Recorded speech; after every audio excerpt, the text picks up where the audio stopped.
First thing off the bat, I love this movie.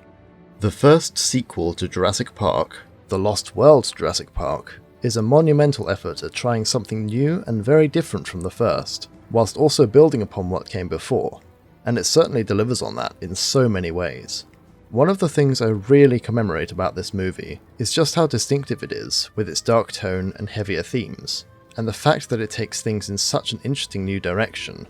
Yes, of course I can completely understand why some people don't like this one because it's not the same as the original, or because it doesn't follow the same pattern or story structure. But then it's not the same movie, it's not a carbon copy. If it was, it would likely have been dull or the same as a reboot where nothing particularly new is done. This is why The Lost World excels.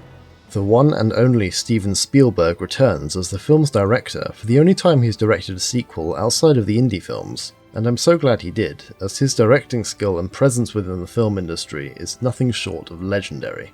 This guy directed Jaws, the Indiana Jones trilogy, E.T., Empire of the Sun, Schindler's List, and the original Jurassic Park, to name a few.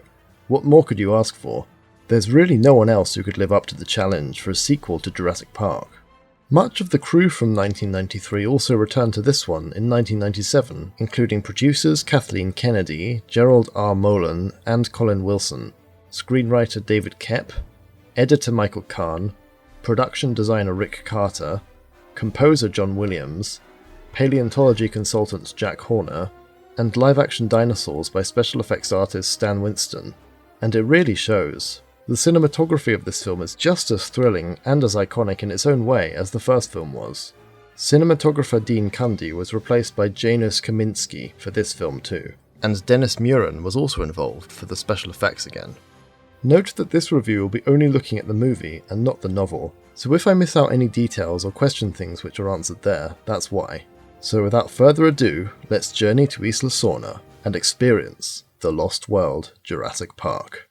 The movie starts out with a literal blank canvas with nothing on screen, but instead only a low rumble can be heard, which then almost turns into a growl.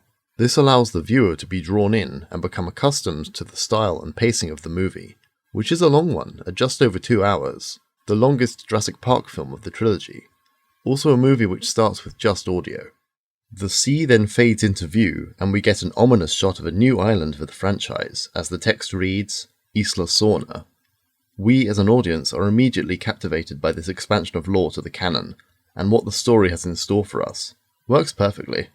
The score also really helps with sinister strings and slow methodical music. Even the sound design is already gripping and dramatic with the crashing of waves on a particularly bleak looking day in Kauai, which is where the scene was filmed, and the same islands that the original Jurassic Park was filmed at. The beach is Kupakai Beach, and those waves are seriously violent. The filmmakers were initially thinking of going to New Zealand for this scene, but settled on Hawaii as an easier option. Like the original, this opening scene is like a prologue, which helps kickstart the events of the story, a technique which is used in every Jurassic movie so far. The coldness and stillness and relative safety of this location is juxtaposed by what we already know could be lurking in the forests, just like the first film. It's expertly done. An upper-class British family, complete with servants no less, has decided to vacation on Sorna, unaware of the dangers within. How on earth they got ashore in that choppy sea, I don't know, but Kathy, who's played by Camilla Bell, the daughter of the two responsible adults here, decides to wander off, and I like the reassurance her father gives to her mother by saying, "There aren't any snakes on the beach." Which is just a total lie. So many snake species can and do live around coastlines. Some species are also aquatic like sea kraits, though they don't live around Hawaii. But with Dr. Wu's cloning, anything could be possible. It's also a dramatic irony that we obviously know that species of reptiles do in fact live on this island, that are considerably more cause to worry about. Kathy disturbs something in the bushes that fringe the beach, and encounters the first of many new species of dinosaur in this film, a Compsognathus, or Compy. The sounds it makes are initially very playful and kind of sweet chirrups, though they quickly get connotations of danger when other characters encounter this species. Some of their screams almost sound human too, which is quite disturbing. They also have a very simple but effective design, with their neon green scales that would help them blend in within the dense foliage of the island. We are of course fooled into thinking that this animal is quite tame and harmless due to its small size and curiosity. It's almost cute how it reacts to Kathy, This is short-lived, however, as more soon flock towards her, as she naively fed the first. I guess this one was a scout, showing some form of social structure, with the others waiting out of sight. The practical effect also looks superb, and if you see the behind the scenes of it, they got its movements really well in a simple way. I do appreciate the detail that Kathy initially perceives it as a bird, since birds are dinosaurs, and not just a reptile. I guess because it has very bird-like movements? As she soon finds out, however, they're vicious in packs, and able to jump quite high. This flocking behaviour could also be attributed to mobbing behaviour that some lizards such as Komodo dragons display, or even crocodiles corralling a prey item. And like the Komodo dragons, it's possible that they're even venomous, shown when Dieter gets attacked later. The CGI here is flawless, and I feel like Kathy could just run away here, or jump over the leaping lizards, but instead she starts to scream. Hearing this commotion, Kathy's parents finally realise something is wrong with their holiday, and rush over to save their daughter, with the music getting tense. Kathy's mother then delivers one of the best screams of any movie, which rivals any horror film. This fake out of Malcolm actually only being in front of a poster of a tropical island never fails to make me laugh. The fact that this is what we're led to believe Deirdre is screaming at is quite funny. Is he that frightening? The screeching sound of the subway train also sounds very much like a horror movie cue. It's all put together so well. The Compys scene was lifted directly from the first novel, and it's interesting how they adapted it to be the start of the second movie. Something also worth noting is that this was the first film to feature the new Universal logo and fanfare, which is arguably the most iconic variation, and the one I'm sure most of us grew up seeing. For me, it just gives me nostalgia for watching the Land Before Time sequels on VHS. We are reintroduced to Dr. Ian Malcolm, played by Jeff Goldblum, chaotician and professional wisecracker, looking more weathered than he did in the original film, complete with stubble and no funky glasses, though his leather jacket is just as fabulous. Malcolm is definitely a changed man after his experience on Nublar in 1993, and he acts a lot more mature compared to some of the other characters he shares the runtime with. He of course has an endless stream of one-liners, once again to show off, all of which are so brilliant, and point out the flaws of the other characters' decisions throughout the rest of the movie. The humour from the first film is still present, and this one probably has more comedic lines. I think I actually prefer Malcolm's portrayal in this film over Jurassic Park, as he feels more down to earth, and like Grant in Jurassic Park 3, is more experienced with dealing with dinosaurs. Malcolm, as well as a few other great character actors, are the stars of this movie. The dinosaurs are still present, but are more in the background in this one, serving more as plot devices, but also still behaving perfectly naturally, something which people don't give enough credit to, and it's the characters who drive the story forward. Directly after the Compy prologue is the first deleted scene of this film, the InGen Boardroom scene. This film has a very large number of deleted scenes, many of which have never been publicly released, so as it stands, we only have 2 on the DVD releases.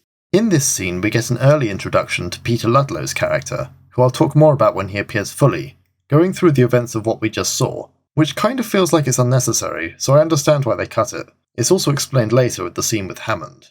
Ludlow also mentions the deaths of Donald Gennaro, John Arnold, and Robert Muldoon from the first film, as well as the destruction of assets on Nublar, weirdly, which is basically the ending of the first novel, where Nublar is bombed and the dinosaurs killed. This of course doesn't make any sense with the movie canon, so I'm not sure why they put this in. Ludlow talks about harvesting the resources, which is the main plot of the film, though I feel is better revealed without this scene included. Also, honestly, this scene is quite boring, as it's just a character talking in silence. The little smile at the end from Ludlow is very proud, seeing how he just got control of InGen from Hammond. Whom shall I tell Mr. Hammond is calling? Ian Malcolm.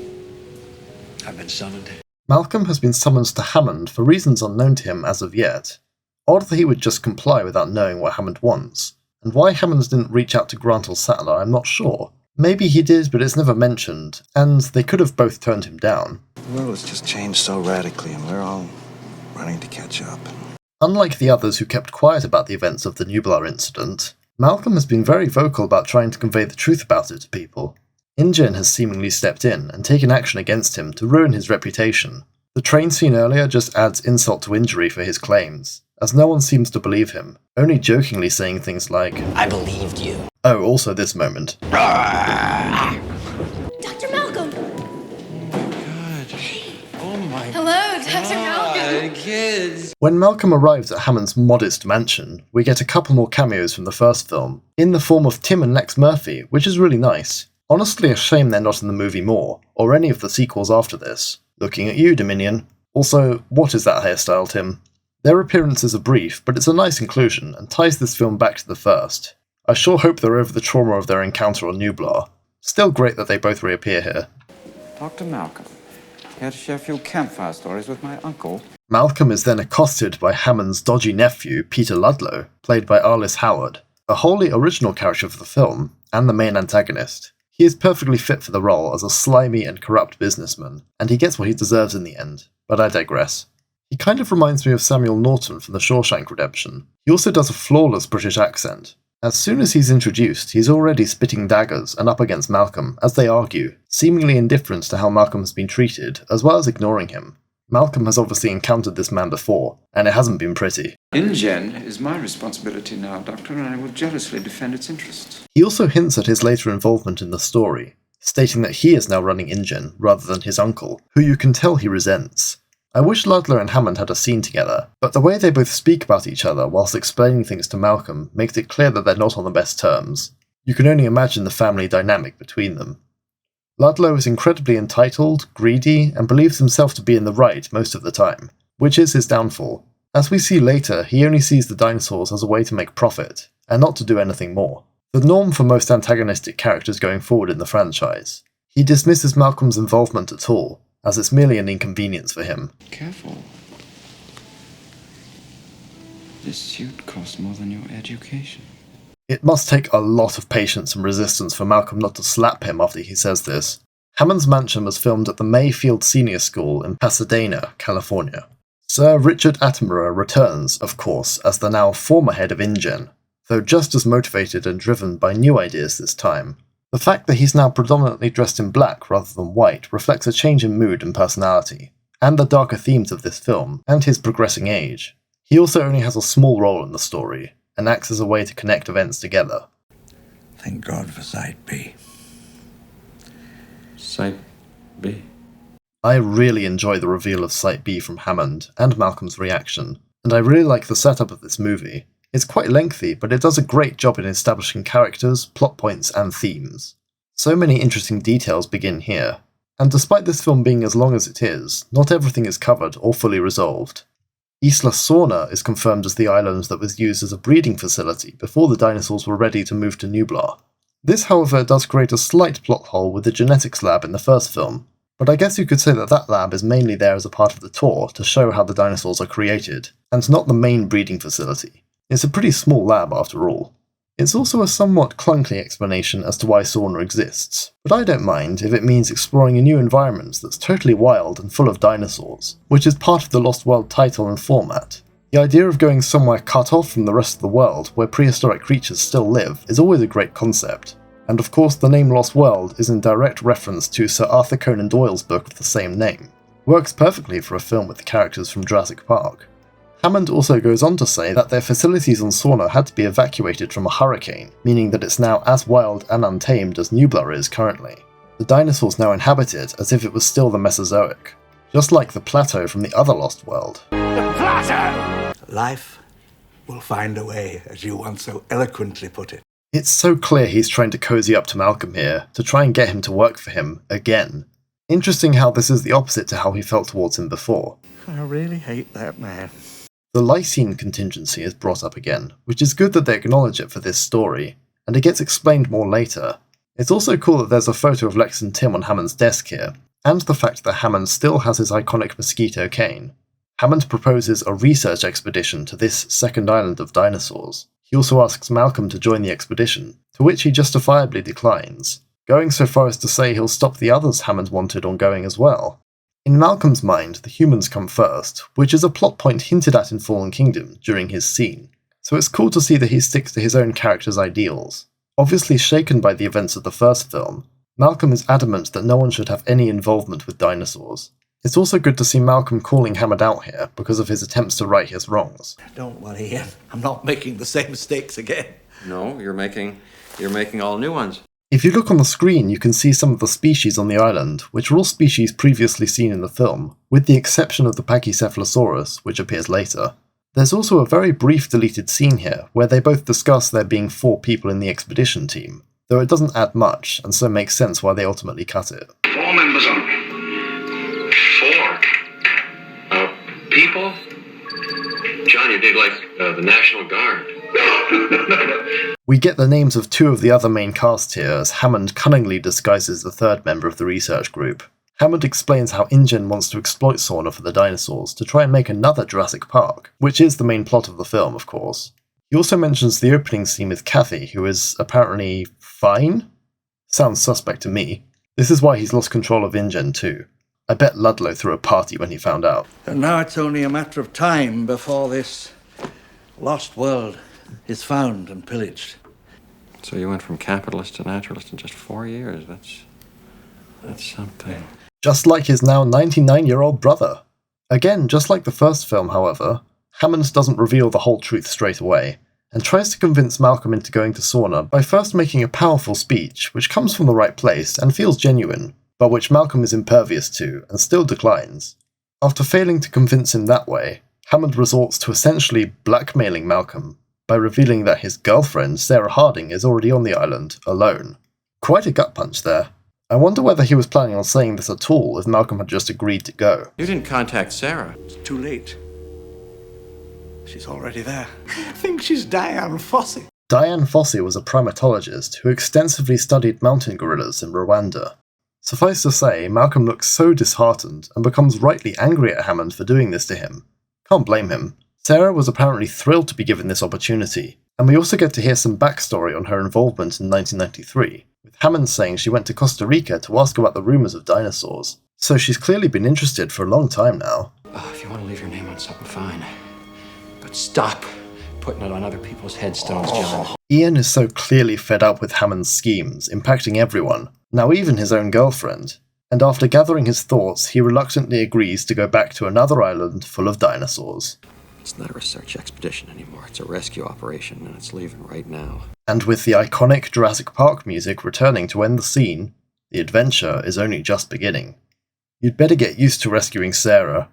Hammond seems chuffed anyway, and Spielberg seemed chuffed about Richard Attenborough being back in the role as John Hammond as well. Welcome to Jurassic Park. I just had to hear that again. We then cut to another really cool location, Eddie's workshop, a lovely well-dressed set, very Spielberg, with lots going on in the background. You can see the enormous mobile lab trailer set inside too, which is a wonderfully designed vehicle, and rivals the Jurassic Park Ford Explorers and Jeeps from the first film. This is where we meet field equipment expert Eddie Carr, played by Richard Schiff.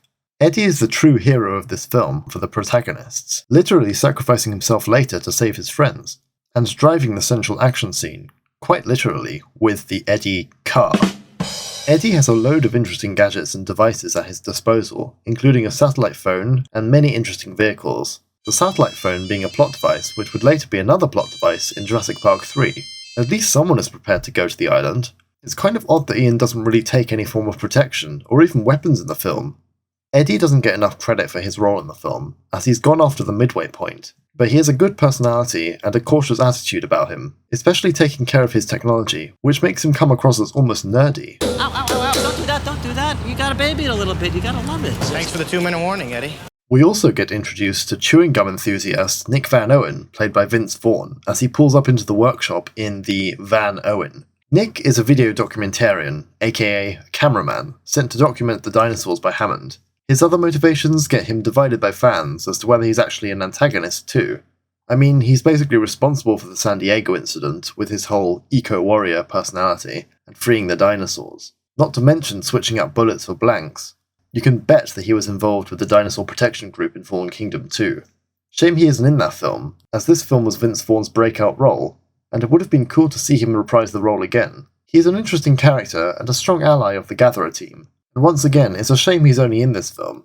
He also sports a pre-Nigel Marven type outfit. Eddie's introduction to Ian for Nick also sums up his character so perfectly. How do you do? Ian. What wisdom or skill does Malcolm even bring to this team? One-liners? Where you're going is the only place in the world where the geese chase you. This is one of Ian's kids, and failed gymnast Kelly Malcolm, played by Vanessa Lee Chester, as part of the trope of at least one divorcee child character being in every Jurassic film. Her involvement in the story gives Malcolm something else to protect and keep alive, aside from Sarah, and of course she inevitably ends up on the island. She is shown to be wanting more out of her life than just being sidelined with a babysitter. also mentioning Sarah, showing that the pair have a close bond, which will be important later. I'm your daughter all the time, you know. You can't just abandon me whenever opportunity knocks. Gee, that hurts my feelings. Did your mom tell you to say that? So Ian already has a rocky relationship with Kelly's mother, which furthers their dynamic. Another ex-Miss Malcolm, I guess. Malcolm, of course, doesn't tell Kelly where he's going, in order to protect her, but this massively backfires when she gets curious and stows away to the island anyway. So much for that. In the novel, Kelly isn't actually Ian's daughter, but I guess the movie made her his, so there's more emotional weight to the characters. It also doesn't help that the pair had an argument just before Ian leaves. Hey, I'm not the one who dumped you here and split for Paris, so don't take it out on me. Hey, you want some good parental advice? Don't listen to me. Don't listen to me. What's cool is that you can also see some of the concept art for the mobile lab here. Eddie showcases his fancy high hide, which is basically a glorified lift, but very cool nevertheless, and serves a function later too. It's one of the few aspects of the novel that made it into the final film, and it also has great sound design, as do most things in this movie to be honest. Of course, this prompts Ian to comment on its usability. Actually, they'd put him in a very convenient biting height. We're leaving in 3 hours. I wonder if going 3 days early meant compromising anything, as this isn't really brought up again, apart from what Eddie said at the start of the scene. Amidst the open flames and construction work going on here, Kelly wanders through with everyone oblivious to her. It's odd that Malcolm doesn't really supervise her here, as she just happens into the mobile lab, and somehow finds a hiding spot inside for the entire journey to Sorna and then some. This is so cool. Inside, we see the beautiful map of the island chain the film is leading to, Las Cinco Muertes, with Sorna as the target. It's interesting to note that Isla Nublar is completely absent from this map in the mobile lab. It is, however, a glorious set, which just looks so fun to be in, an all-enclosed space to fully immerse yourself in, and to help the actors believe what they're doing when dealing with impossible things such as live dinosaurs. It's great stuff. I love this overhead shot of the boat heading for Sorna. Again, it's nice that there's always a different way to get to the islands, like the helicopter in Jurassic Park, the boat in this one, and the plane in Jurassic Park 3. The music starting here is so great, with the reveal of the island in the front of the boat, and the first time that we get to hear the main theme for this movie, The Lost World. What a fantastic bit of score, which I'll talk a lot more about later on in the video. For now, let's focus on the plot. There's a little glimpse of a bird flying across in this shot, which could just be a native species, but in universe, I like to think that it could actually be one of the pterosaurs we see at the end of the film. That's my headcanon anyway. It could be a tropic bird. Eddie introduces Malcolm, and by extension the audience, to his Lindstrad air rifle, with the toxic capacity to fell any rampaging dinosaur. I can't wait to see that thing in action. Does it work any better than your satellite phone? That's funny. Ian and the team discuss the island chain as this worried guy and his son translate for him, saying things like fishermen never returning from the island, suggesting dangers near the coastline, such as pterosaurs, or even aquatic dinosaurs like the Spinosaurus from the third movie, though it was still being cloned at this point in time. Nick then chillingly translates Las Cinco Muertes to 5 deaths. Pretty poetic name, and makes you wonder what else is going on the other islands if both Nublar and Sorna are full of dinosaurs. John Williams' score goes so hard here. I wonder who's driving what in this shot, who's in the mobile lab besides Kelly, and also how did Sarah manage to get here on her own? You also get a quick look at the Mercedes-Benz cars used for the film, which were new at the time and heavily publicised around the film, even having an advert on the VHS. Upon arriving in the forest looking for Sarah, Malcolm finds her bag torn with holes, suggesting that she's been attacked. Oh no! Sarah! Sarah! Sarah! Sarah Harding! How many Sarahs do you think are on this island? Your girlfriend, and probably at least one Triceratops. You again? Go away! What a great quote though. A deleted scene showed the team preparing with their gadgets, with Eddie explaining how everything worked. A thunderous crashing through the bushes signals the arrival of a herd of Stegosaurus, looking so beautiful in the dappled forest light. This shot in particular is just, wow, that looks real. This came out in 1997. Look at that muscle jiggle. The dinosaurs look just as real as they did in 1993, and I'm surprised they came all this way with Nick and Ian shouting so much. The herding behaviour is of course speculative, but the idea of strength and safety in numbers is definitely plausible, and a trope seen across most paleo media. This design is leaps and bounds better than what came after. It just looks so much better than the Jurassic World design, because it actually looks like a Stegosaurus. The dinosaurs in this movie are much the same as in the first film, with some alterations and additions, but mainly in keeping with what came before. This helps bridge the gap between films, and keeps continuity of course, whilst expanding on what we previously saw. So many species, as well as new ones from the first film, get expanded upon greatly here, with herding behaviour, social structures, and juveniles being present. It's very nice to see such a fleshed out world of dinosaurs. They're moving in herds. There was a full-size practical effect for this species, but it never really gets shown in the film, aside from it being caged up later. I think the mottled green skin pattern works really well for the Stegosaurus, which gives a much lusher vibe to the film than the dinosaurs in the first film, which were predominantly brown. The way a lot of the dinosaurs in this film also puff steam out helps ground them in the shots. Not that they look fake at all. The compositing work is phenomenal. This is one of a diminishing few moments of a scene of marvelling at dinosaurs, where there's no danger and it's just characters viewing the dinosaurs as actual animals. It's nice to have this near the beginning of the film, especially for the new characters who haven't experienced dinosaurs before. Of course, they give appropriate reactions. Yikes! Also, Eddie's later response of just repeating wow over and over. That would be me. This scene was filmed in a place called Fern Canyon inside the Prairie Creek Redwoods State Park in California, which would later go on to be used in the second episode of Walking with Dinosaurs, Time of the Titans, in which yet another Stegosaurus scene would take place, which is really cool and a nice callback. It looks very prehistoric, and it's just asking for dinosaurs to be added into it. If I had a nickel for every time this location got used for a scene with Stegosaurus, yeah. Oh yeah, that's how it always starts. But then later there's running and screaming. Jurassic Park in a nutshell. What a fantastic line. Hey, Nick! Sarah then jump scares Nick, because I'm sure he's not already on edge here with all the gigantic dinosaurs around. Sarah Harding, played by Julianne Moore, is an interesting character to say the least. I'm not quite sure what Malcolm sees in her, to be honest, as she's impulsive, dangerous, and it doesn't even seem like she's his type. In the novel, Sarah is Ian's ex-girlfriend, but like Kelly for the movie, her character was tied more closely with him for emotional baggage. We're here to observe and document, not interact. Yeah, no. One example, so she gets the infant T-Rex blood all over her jacket and then acknowledges it when it's pointed out, but doesn't even do anything about it. Nor does anyone else, I guess. Oh well. Some of the character decisions in this film are questionable. Sarah is adventurous and is obviously enamoured by all the dinosaurs, so wants to spend as much time as she can with them, figuring out behaviour and putting old theories to rest. Kinda how Grant behaves in the first and third movies, though creeping up to an infant Stegosaurus and stroking it isn't exactly what I'd consider safe. Our presence needs to be 100% antiseptic. If we so much as bend a blade of grass. Oops! Sarah's bag is apparently lucky, somehow. The first lucky pack of the franchise, and somehow not the last. Even with what I pay you, couldn't you afford a better bag? No way.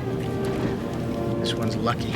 Here we also hear that the Lycian contingency is overcome by the herbivores eating certain plants, and the carnivores also eating them, though it's only mentioned in passing, but it neatly excuses the fact that there are still dinosaurs living on Sorna for the movie.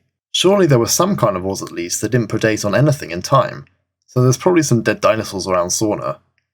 Ian also saying that he doesn't care is a great character moment, as he obviously doesn't care about the dinosaurs and prioritises human safety first. Sarah meanwhile infiltrates the Stegosaur nursery to get some close-ups of a truly beautiful practical effect. Stan Winston continues to make such convincing looking dinosaurs, and this one was nicknamed Claire by the cast and crew, and Julianne Moore in particular took a fond liking to it, saying that she barely had to act with it because it already had such personality. Too close, too close. Characters in the Alien franchise could learn from Ian's logic. It's a nice and tender moment between Sarah and this infant, which is somewhat similar to the Triceratops scene from the first film. The infant also makes rhino grunts here. Sarah of course does get too close when her camera starts whirring like some faulty VHS player, and the infant gets spooked. Its distress calls use hyena sounds, and alert the adults to an intruder, who blocks Sarah in away from the others. Shoot him! They're just protecting their baby, so am I! This is the first scene in the franchise to show how dangerous herbivorous dinosaurs can be, and terrifying in their own right, which is good, as obviously modern herbivorous animals can be some of the most dangerous in the world today. The fact that Sarah nearly gets impaled by a thagomizer demonstrates this brutally. Fortunately for her, however, she doesn't suffer the same fate as the young Diplodocus in Walking with Dinosaurs. With that, the Stegosaurus herd moves away, a great inclusion for any dinosaur fan, and with their own scene and special moment in the film. If the plant eaters are this friendly, what will the predators be like? The filmmakers were keen to show off what they could do with dinosaurs next, after demonstrating that they could bring them to life in the first movie. There was also an extended scene showing more of Ian and Sarah's relationship during this walk back to camp. Whatever you study also changed. This line calls back to what Ian said in the first film. What you call discovery, I call the rape of the natural world. Sarah stops Ian to talk about the behavioural structures of dinosaurs, in particular T-Rex. This wasn't shown at all in the first film, of course, as there was only one Rex, and the idea of dinosaurs nurturing their young is one of the many debates within the film. Did dinosaurs care for them, or were they solitary and abandon their young as soon as possible? We have two opposing arguments, which are portrayed in both Sarah and Burke's character theories. Robert Burke said that the T-Rex was a rogue who would abandon its young at the earliest opportunity. I know I can prove otherwise. Rogue. What's it called? Rogue. You can hear kookaburras here, which is an odd choice, considering we're meant to be in Costa Rica and not Australia. Then again, you could also hear gibbons in Jurassic Park 3, so the stock jungle sounds are just there for the ambience, and no one should be looking this in depth to them. What if InGen had both these species on Sorna? Fire at the base camp brings everyone back to find out Who started a fire? Kelly is revealed as the stowaway, having decided to cook up a meal in the team's absence. Do you see any family resemblance here? In Kelly's mind, it's somehow Ian's fault she's ended up here, and Sarah even defends her. Don't start the teaming up thing about this. This is one of a few scenes in this film with Spielberg's trope of characters having multiple conversations at once, and usually it works pretty well, but for some reason it's a bit off in this scene. Still a fun idea, however it's hard to follow both at the same time. Patrick's Point State Park was used as the filming location for where the team set up their mobile lab. In the film, of course, we see that it's right next to the edge of a cliff. Seems safe. Violence and technology? Not good bedfellows. Again, Eddie probably cares more about his technology than the team. In this scene anyway. Though Ian continues to hit the phone, Ian insists on leaving with Kelly, with or without Sarah. Hold on, I thought that the whole reason he came here was to rescue her. I guess Kelly being there too changed his mind? Dad, are you mad? No, I'm not mad. I'm furious. Cue the father telling daughter off scene, which is justified. But Sarah tries to guilt Malcolm into this being his fault as well. These two are a pair. You know, Sarah has a pretty good... It's so important to your future that you not finish that sentence, please. It's privacy, outside. Wow, that was savage. So funny though. Sarah does seem at least empathetic towards Ian, but refuses to leave. I love you. I just don't need you right now. I'll tell you what you need, a good antipsychotic. I'll be back in 5 or 6 days. No, you'll be back in 5 or 6 pieces. No notes on this, just Malcolm correcting everything Sarah says with such sass. As the pair argue, however... Hey, what's that sound? That's a helicopter. A flock? Is that the right word? Of helicopters arrive. Helicopters carrying vehicles is a pretty cool visual sight. It says InGen on the side of that chopper. I don't get that. Why would Hammond said 2 teams? What a voice crack. Iconic. I love that they preserved it for the Lego game as well when the new voice actor recorded the line. As Eddie says, another team, Team B, shows up to claim what they consider theirs, headed by Ludlow. This brings in the hunters versus gatherers concept of the film, an interesting dynamic, which obviously wasn't present in the first film since it was just surviving the park, and not even in the second novel. It's also not communicated to the audience extremely well for, say, a first-time viewer for the two teams. Obviously Ludlow was set up earlier as an antagonistic character, but him just turning up can throw people off, I think. I really like this though, as it gives an excuse to introduce a bunch of new and morally dubious characters, some of which are so great. We'll get there in a sec. From here on in, this is where the movie starts to get really good. Not that it wasn't good already, but it feels a bit slow up until this point, for me anyway. I like all the new storylines which are brought in here. All of these vehicles were custom built for the film, and specifically designed to be capture vehicles for trapping dinosaurs, which is very cool. They remind me of the vehicles in Terra Nova, and this idea of hunting to capture animals for a zoo was lifted directly from the 1962 film Hatari. It's here where we see Ludlow in his safari outfit attempt to set up a base camp on a game trail, and his ignorance about this is apparent when he gets undercut by possibly the coolest character in the film canon. Peter, if you want me to run your little camping trip, there are 2 conditions. Firstly, I'm in charge, and when I'm not around, Dieter is. All I want in exchange for my services is the right to hunt one of the Tyrannosaurs. A male, a buck only. But I've been on too many safaris with rich dentists to listen to any more suicidal ideas. Okay. Arguably Pete Postlethwaite's best performance in any movie. Roland Tembo is the intriguing and slightly mysterious big game hunter recruited by Ludlow to help capture the dinosaurs for the new Jurassic Park. Every line this man utters is so quotable and iconic. It's amazing. Pete is very watchable in everything he's in, and it's a massive shame he died so young. He just has this charisma and charm which a lot of good actors have, and he brings gravitas and a grounded sense of reality to a role that could have easily been goofy. Either way, he so well fits this hunter character role, whilst also having a very human side, and not just being one-dimensional like so many characters in later sequels.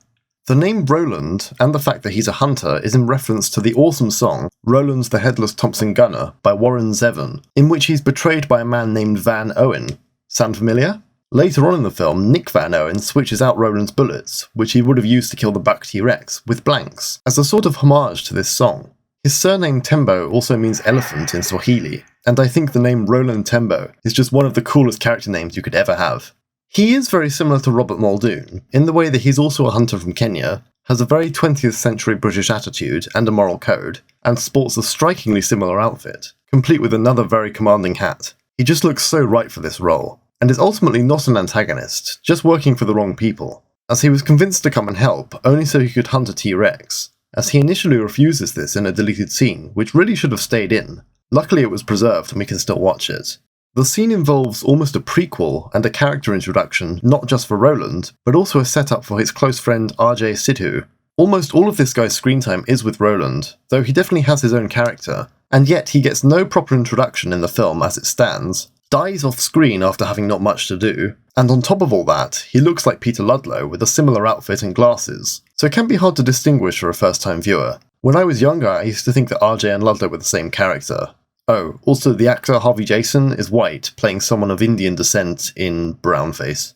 In the deleted scene, Roland is shown to do the right thing and defend a woman from being harassed, complete with stock punching sounds when he beats up the man who was in the wrong. RJ then calls him out on this, saying that he only fought him because he was bored. Roland is then convinced to go because of his friend. This scene would have been just between Hammond's scene and Eddie's workshop, but I assume it would have made the runtime too long, with too much exposition, though it is still present in some of the broadcast versions of the movie. RJ, go up to my ranch, take a look around the trophy room, and tell me what kind of quarry you think could possibly be of any interest to me. Roland is easily the best character in this film for how well Pete Postlethwaite portrays him. And since technically this character is still alive, could he please return in the future somewhere? Recastings rather than deepfakes or AI, please. I just think that he has so much potential. Neither Roland nor RJ are based on any characters in the books, and are completely original to the film.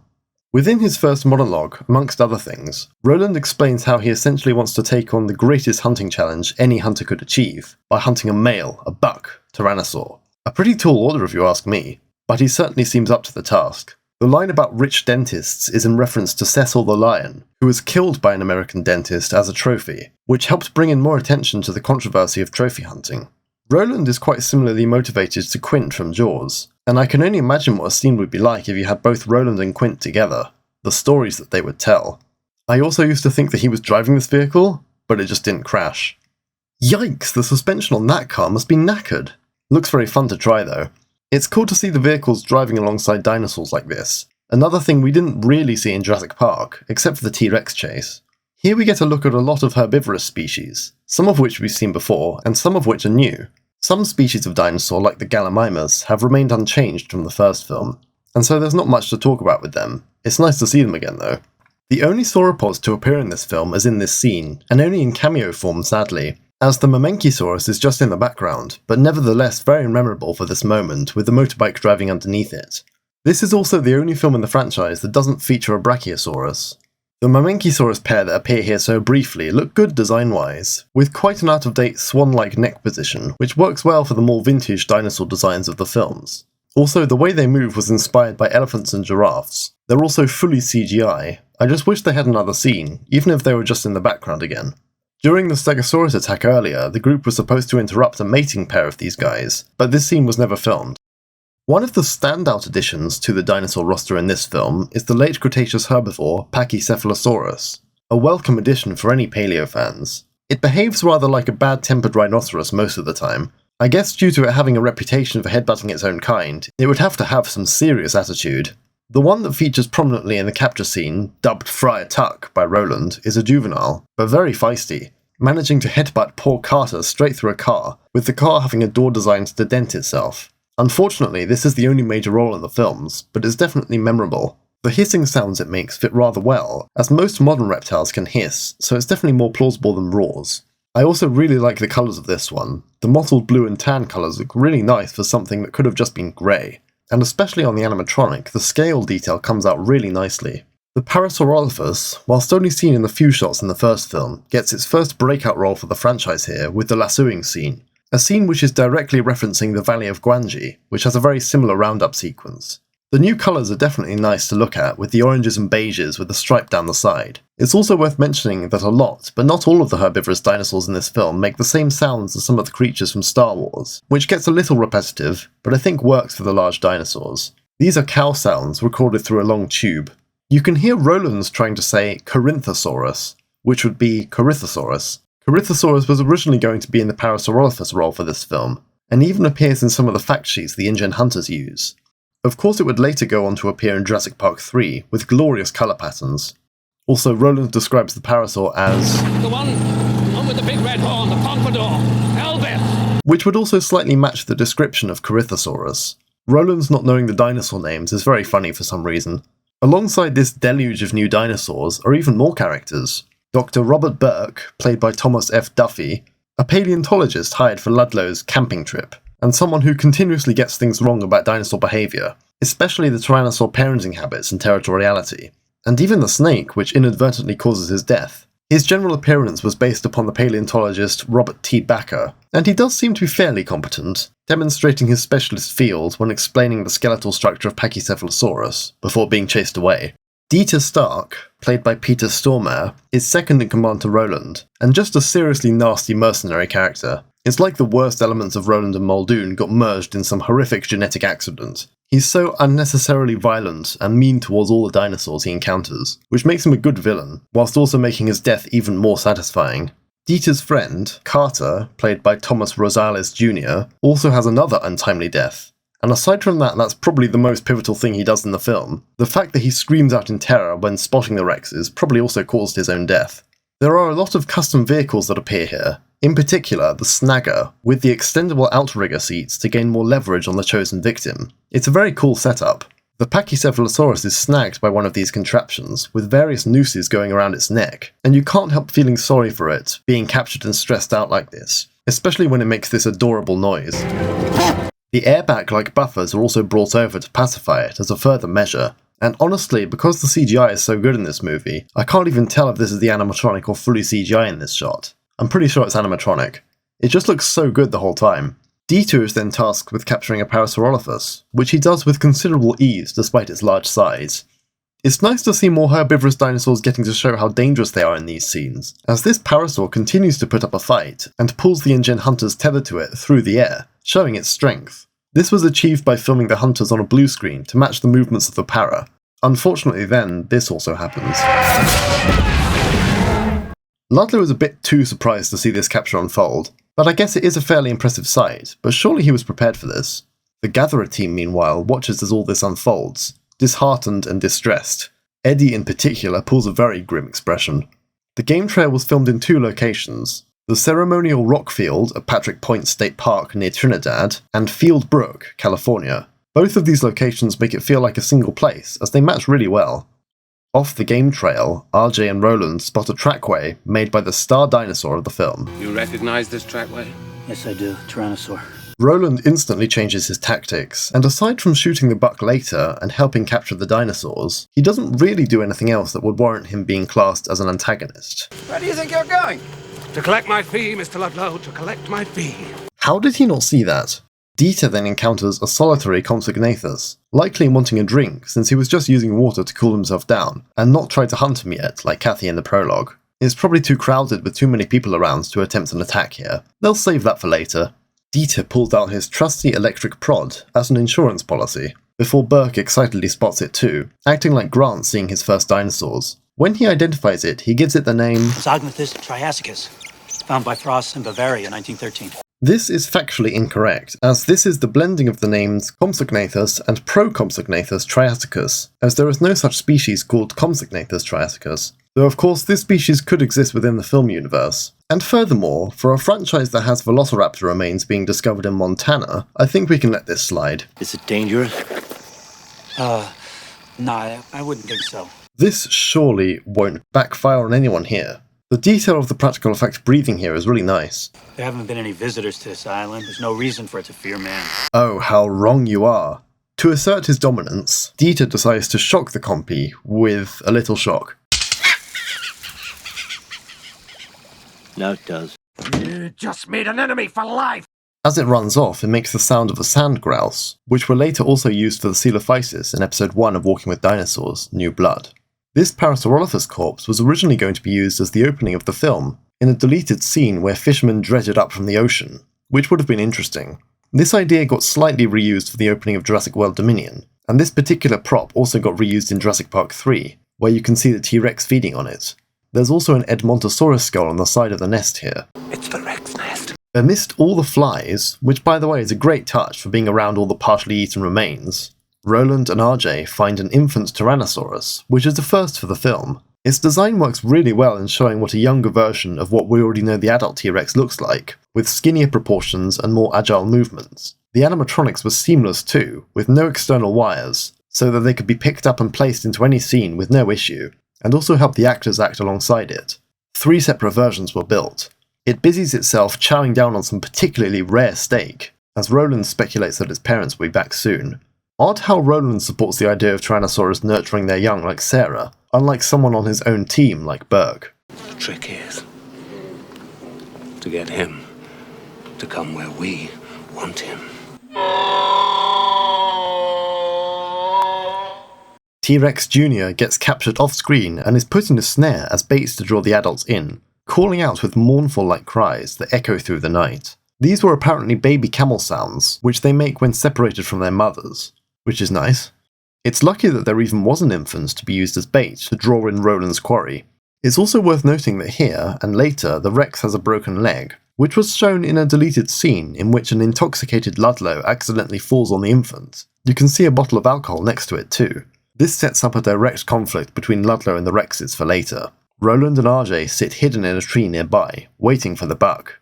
The Gatherers, meanwhile, have located and are surveying the Hunters' camp, where all the captured dinosaurs have been taken. This is where it first becomes apparent to Ian what Ludlow and InGen's plan is by taking the dinosaurs back to the mainland. This, of course, is the worst idea in the long sad history of bad ideas. Human lives are at an immediate risk if this happens, and Ian obviously cares about that deeply. He also now can't just leave with Kelly to go home without trying to stop the inevitable from happening. This sequence was filmed at the Los Angeles County Arboretum and Botanic Garden. My God, they are well organized. Those are some major league toys. Eddie again shows his obsession and slight nerdiness with technology. I think I should tell you guys. Hammond told me these people might show up. I'm surprised that Hammond only briefed Nick about this, as I imagine that having the others in the know as well probably would have helped prepare them for when the InGen hunters did arrive. Oh well. He did send a backup plan. What backup plan? Me? When he's not being a video documentarian, Nick Van Owen also partakes in some light sabotage. Ludlow is busy doing a conference call to the InGen board in San Diego, California, and pitching his sketchy idea. One of the best little Easter eggs in the LEGO game is the fact that Steven Spielberg is the cameraman filming this bit. Ludlow is obviously very smug about his success so far with the plan.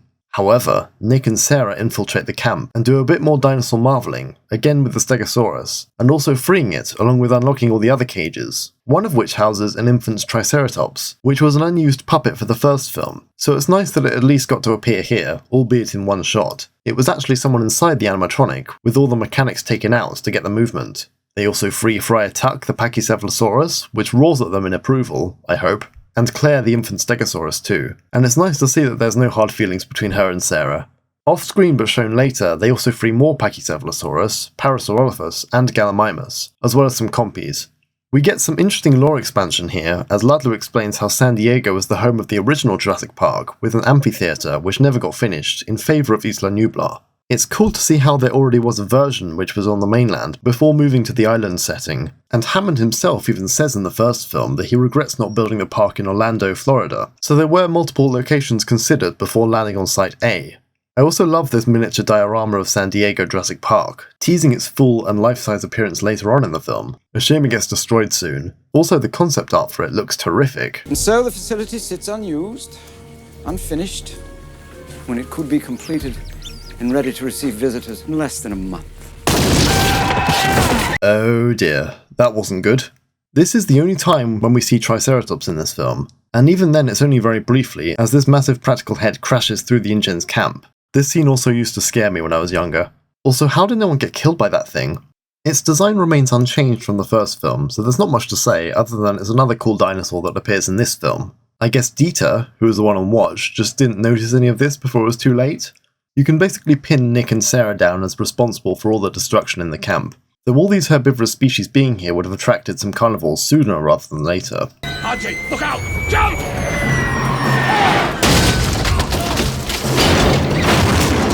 Even when rolling away from a burning vehicle, these guys are so incredibly cool. That's a really impressive stunt too.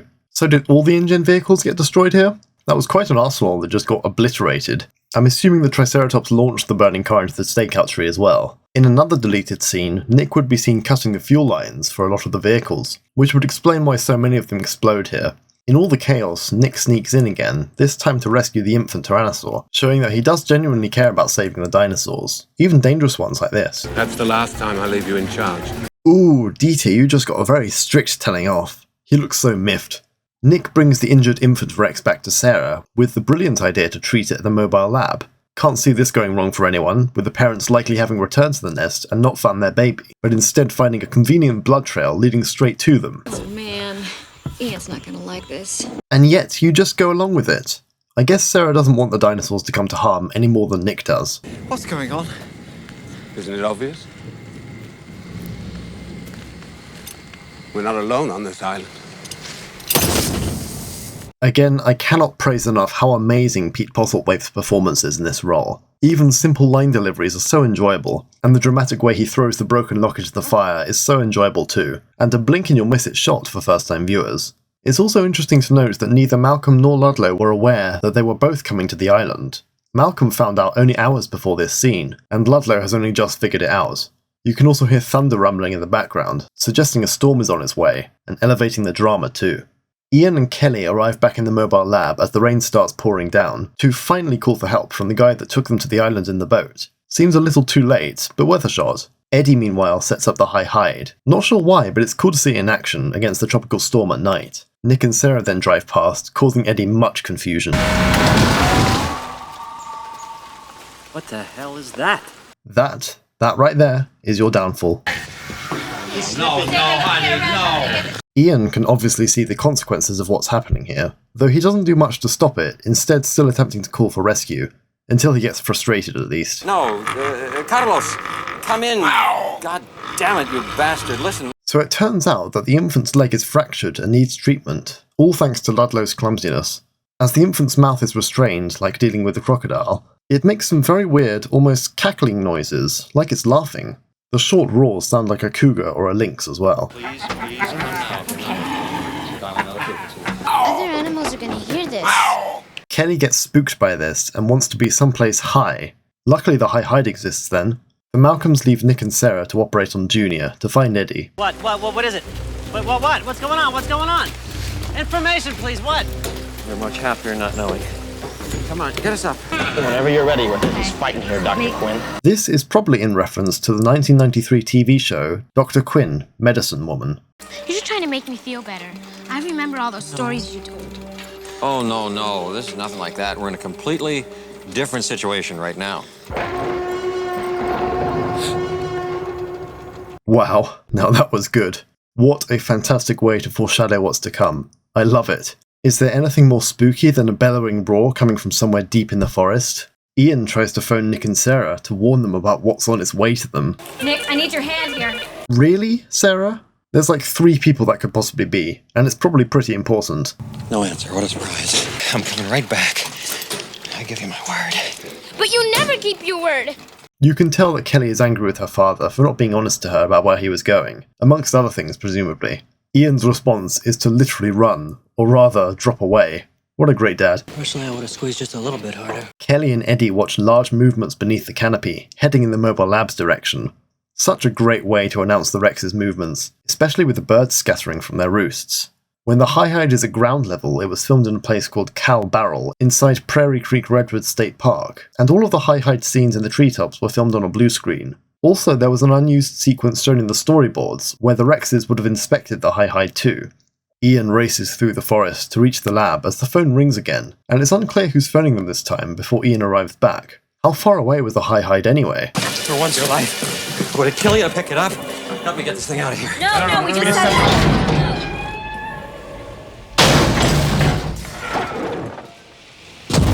Mommy's very angry. Just like in Jurassic Park, the build-up to the reveal of the adult Tyrannosaurus is so expertly done here, with not just one but two as a breeding pair showing a strong family bond, which confirms Sarah's theory. The Tyrannosaurus are contractually obliged to appear as practical effects in the pouring rain at night, and since it worked so well in the first film, it works very well here as well. If it ain't broke. Plus, the directional lighting really works in the CGI's favour too. There are two distinct designs for the Rexes. The buck, the male. The name's Buck. And the doe, the female. The doe looks practically identical to the Rex from Nublar, with a very similar pattern and brown coloration, which probably also uses the same model for it too. It also doesn't get a lot of screen time compared to the buck, so there's not much to say about it. The buck, on the other hand, is something else altogether. Not only does it have a completely different colour pattern, with striking greens and yellow highlights, but it also has a larger, more aggressive looking appearance with its head shape complete with battle scars, probably from the other Tyrannosaurus on the island, which adds a layer of depth to its design. It also has an extended neck dewlap, making it look even more beefy and hefty. Another addition to the Rexes is the new sound effects the buck has, which further make it a more unique individual. This animatronic later got reused for the individual in Jurassic Park 3 with a lighter green colour, but due to the enormity and savageness of the Spinosaurus animatronic, its head was basically ripped off, which is a shame for this particular model. Both these full-scale animatronic Rexes actually weighed twice as much as the original movie Rex, being 9 tons each, and because they were so big, the sets for the film were actually built around them rather than vice versa. Overall, they're both very imposing together, and it's nice that they both travel together in the scenes they're in, which shows how closely bonded they are. Ian, Sarah and Nick are caught surrounded by the pair inside the trailer, and the tension in this scene to the end of the trailer sequence is absolutely phenomenal, and one of the highlights of the film, if not the franchise in my opinion. I love that there's no dialogue for a while in this scene as the humans stand motionless in fear. I guess both Ian and Sarah would know to do this with the whole vision based on movement idea, after Ian experiencing the Rex on Nublar, and Sarah being aware of the T-Rex's hunting method, like Grant. Just like the Rex dealing with the car that Lex and Tim were in, however, the buck first roars to gauge what's inside the metal box, and then knocks the trailer to see the movement. Clever predators. The parents are just testing the strength of the trailers here, as they wouldn't risk harming their infant, though you can see them checking to see if it's still alive. All the while, the infant makes cackling noises like it's taunting the humans. Again, the animatronic looks amazing. This isn't hunting behavior, Ian. Not hunting. They're searching. They came for their infant. Let's not disappoint them.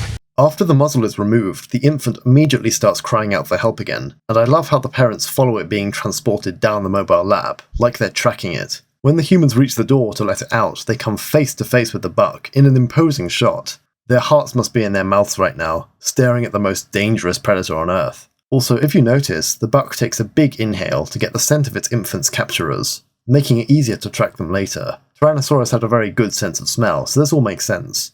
Sarah frees the infant, which darts off immediately to be reunited with its parents off-screen, in a tender moment. Also, Sarah's reaction is pure delight at this, as Ian subtly closes the door. They're going back to the jungle.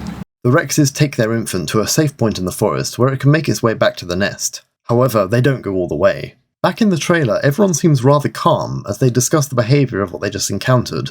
Pity Burke wasn't there to see it. I think that the debate over the parental instincts of the T-Rex is now academic. There's hardly any debate at all. Ian's sixth sense kicks in, however, when it all goes a bit too quiet. Hang on, this is gonna be bad. Revenge is the Tyrannosaur way. Somehow, the pair managed to flip half of the entire trailer upside down, almost as if to immobilize what's inside, and it's lucky that no one inside gets injured by this. It's a great stunt though. Now essentially trapped by their own device, Ian, Sarah and Nick are powerless to stop what happens next. They're pushing us over the cliff. Oh my god. Such is the anger that the Tyrannosaurus feel towards the kidnapping of their infant. It's almost like they shouldn't have parked this trailer right next to the sheer drop. I also love the detail of the Tyrannosaur footprints in the mud to show where they were earlier. That's a very well built door, and obviously they can't just go to the back of the trailer or they'd become dinner. Sarah, meanwhile, looks on in shock as... Hang on to something! Hang on to something! Love that humour. That shot of the trailer half dangling off the cliff is great, especially with the way the back panel hangs on for a second before falling. Everyone holds on for dear life, perilously aware of the crashing waves and rocks below. It's some great compositing work. Sarah picked the wrong place to hang, however, as the fridge she's holding onto swings open. When she falls, it's almost like how Quint meets his ends near the end of Jaws. Fortunately, this is a fake-out death, as Sarah crashes onto the still intact window pane, which surprisingly holds. But what a fake-out. It's done so well.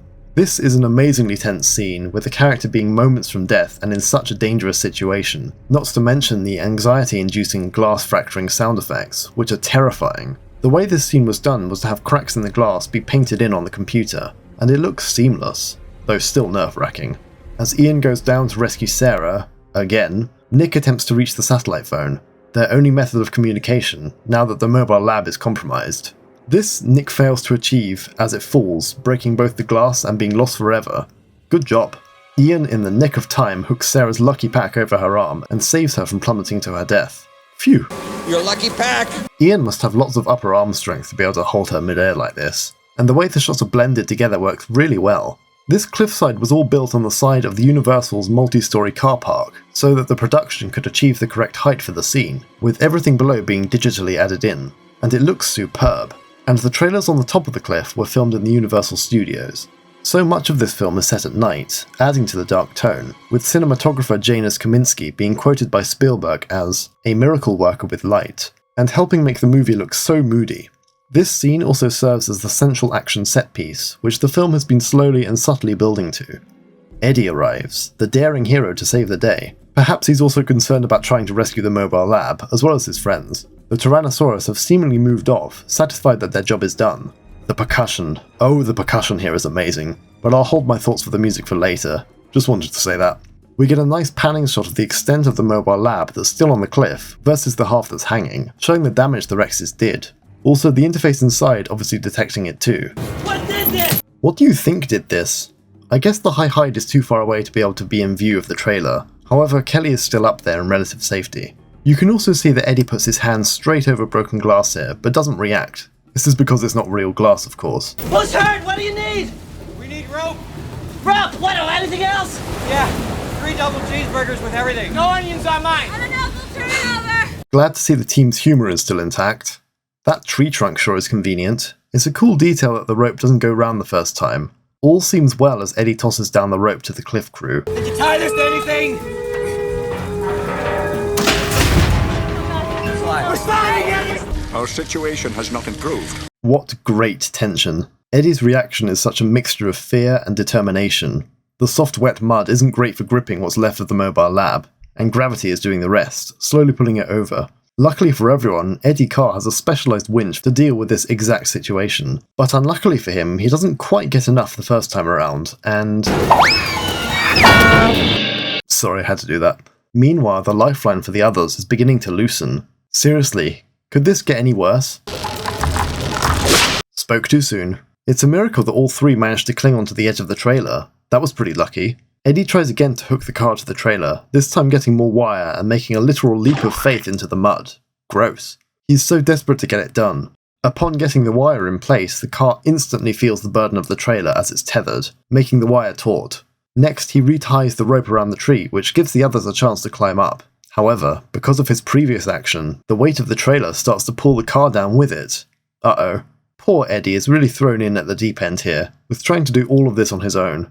He's incredibly brave for just being a side character, which makes him one of the strongest protagonists of the franchise. During the writing of this review, it was difficult not to just watch the scene rather than stop and take notes, as it's such a well done bit of the movie. The whole trailer is now tipping, yet somehow balancing on the slippery cliff. What a great shot. Eddie's solution to this, which to his credit does actually work, is to go extreme reverse in his car to bring the trailer back up. It's interesting how this is done, and it must have been fun to film. Increase your rate of climb. Malcolm, you humorous fellow. The music rises here with hopeful tones, making it seem like everything will be fine, before... You have butterfingers? This woman is such a liability. Now they're even further down again, and it isn't looking good, and it's about to get worse for Eddie. The Tyrannosaurs must have heard the commotion and come back to investigate, finding a very unlucky Eddie, who of course had no part in taking their infant. That shot is iconic, and very, very scary. What great cinematography. Eddie tries to remain focused as much on the task as he can. However, the Rexes decide to show him who's in charge by baring their teeth, ready for the kill, whilst the other gives an almost smug glance, pinpointing the prey inside the car. Cue yet another vehicle being destroyed by practical T-Rexes in such a savage and aggressive way, with the terrified Eddie cowering inside, still remaining vigilant by keeping his foot on the pedal. A lot of other characters would simply abandon this quest and the others to try and escape and save their own skins, but not Eddie Carr. He is one strong ally. While he keeps both the car and the trailer secure, he also attempts to reach his Lindstrad air rifle, which is caught in the netting of his seat covering. Now, whose idea was it to put that in there? It's tantalizing being so close to the resolution of this little problem, and yet not being able to use it. As if the gun was free, it could have easily knocked down both Tyrannosaurs. The moment where the airbag comes out is a nice touch to the calamity of the Buck and Doe utterly destroying Eddie's car. This is even quite stressful to watch. Eddie's self-sacrifice is proved, however, as he is then delivered one of the most brutal deaths in the franchise, as he is picked up by the legs and literally torn in half by the Rex pair, in a pretty gruesome way. It's pretty graphic, and one of quite a few more gory moments in this film, which double down on the graphic deaths from the first. This was also toned down from the original version, which the filmmakers thought was too in your face. I can't imagine what that was like. The stunt double was also picked up by the practical effect with great accuracy so as not to injure them, and Spielberg called this the Make-A-Wish shot. Poor Eddie Carr didn't deserve this fate, but it just goes to show that you don't need to be an antagonist to die in a Jurassic film, which the first film also proved, but I do understand why people have problems with how it's done, as it is brutal.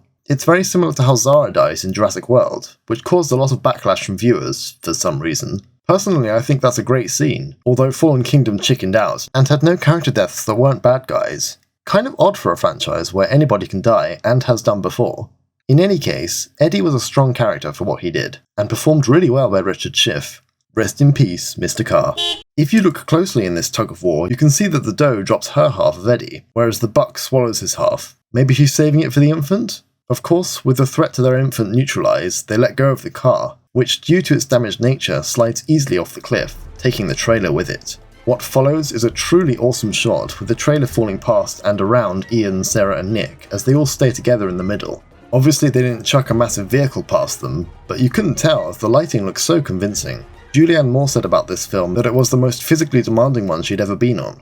They all watch as the colossal mobile lab, along with the car, crash down into the sea below, and in Hollywood fashion, explode on impact so dramatically.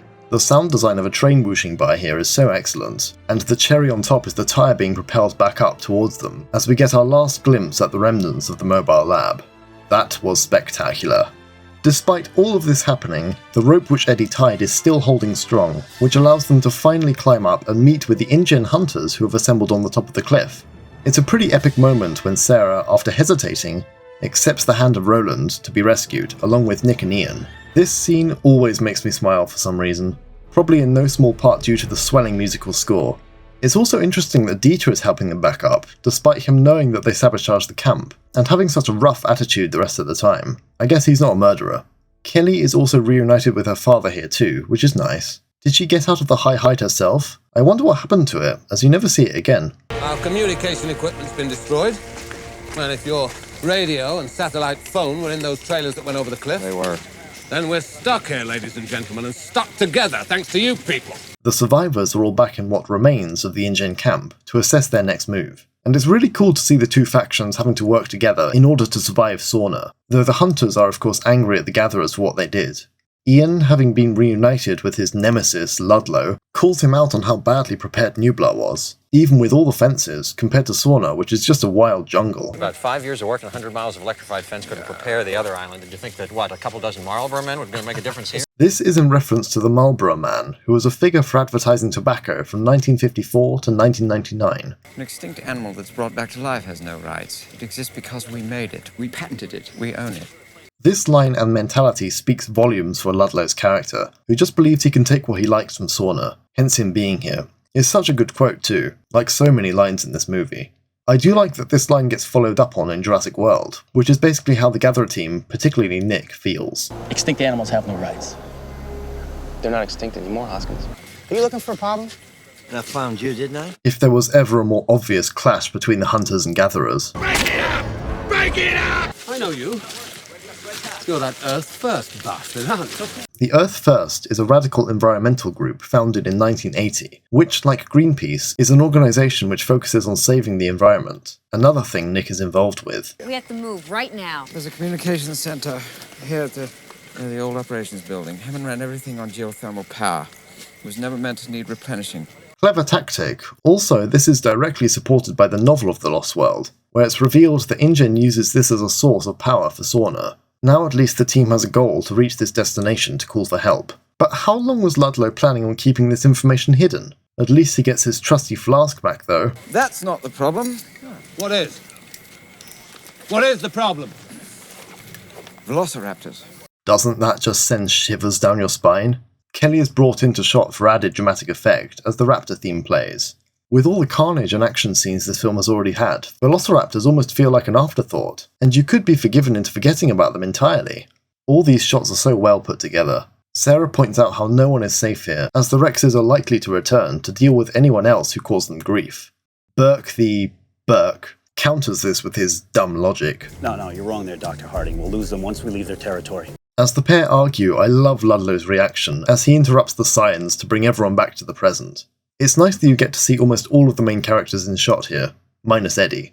A natural leader, Roland takes charge of this little band of survivors, and does the right thing in trying to help. He's not an antagonist after all, more of an anti-hero, although his cold logic and realist attitude does upset Malcolm. Rex just fed, so he won't stalk us for food. Just fed? I assume you're talking about Eddie? You might show a little respect. The man saved our lives by giving his. And then his troubles are over. I'm not sure that even a whole Eddie car would really fill up an adult Tyrannosaurus. My point is that predators don't hunt when they're not hungry. No, only humans do. Oh, you're breaking our hearts. Saddle up! Let's get this movable feast underway. For the longest time, I thought he said movable beast. But what a line. Roland continues to be the most quotable and awesome character in the film. It's quite funny when you think about it that Roland has just announced everyone as dinosaur food. Through the pouring rain, can we just appreciate how cool these shoulder lights are? Nick catches up with Roland to have a manly chat about ethics and morals. A nice conversation between two people with very different opinions. He also asks to see Roland's gun, which he very abruptly declines. Somewhere on this island is the greatest predator that ever lived. Second greatest predator must take him down. You can see how Roland's main goal, aside from leading the others to safety, is just to hunt the T-Rex, as he explained earlier, and he believes that he must hunt it to prove himself, almost as if its existence threatens his profession. The animal exists on the planet for the first time in tens of millions of years, and the only way you can express yourself is to kill it. Climbed Everest without any oxygen, came down nearly dead. And they asked him, they said, why did you go up there to die? He said, I didn't. I went up there to live. Roland doesn't actually respond directly to this, instead quoting the story of Reinhold Messner, who climbed Mount Everest. Roland clearly enjoys what he does, and does it for the thrill, and experiences life at its fullest by doing so. So having a new challenge is all too tempting for the guy, as he says also in the earlier deleted scene. But we always had such great success together, you and I. Just a little bit too much, I think.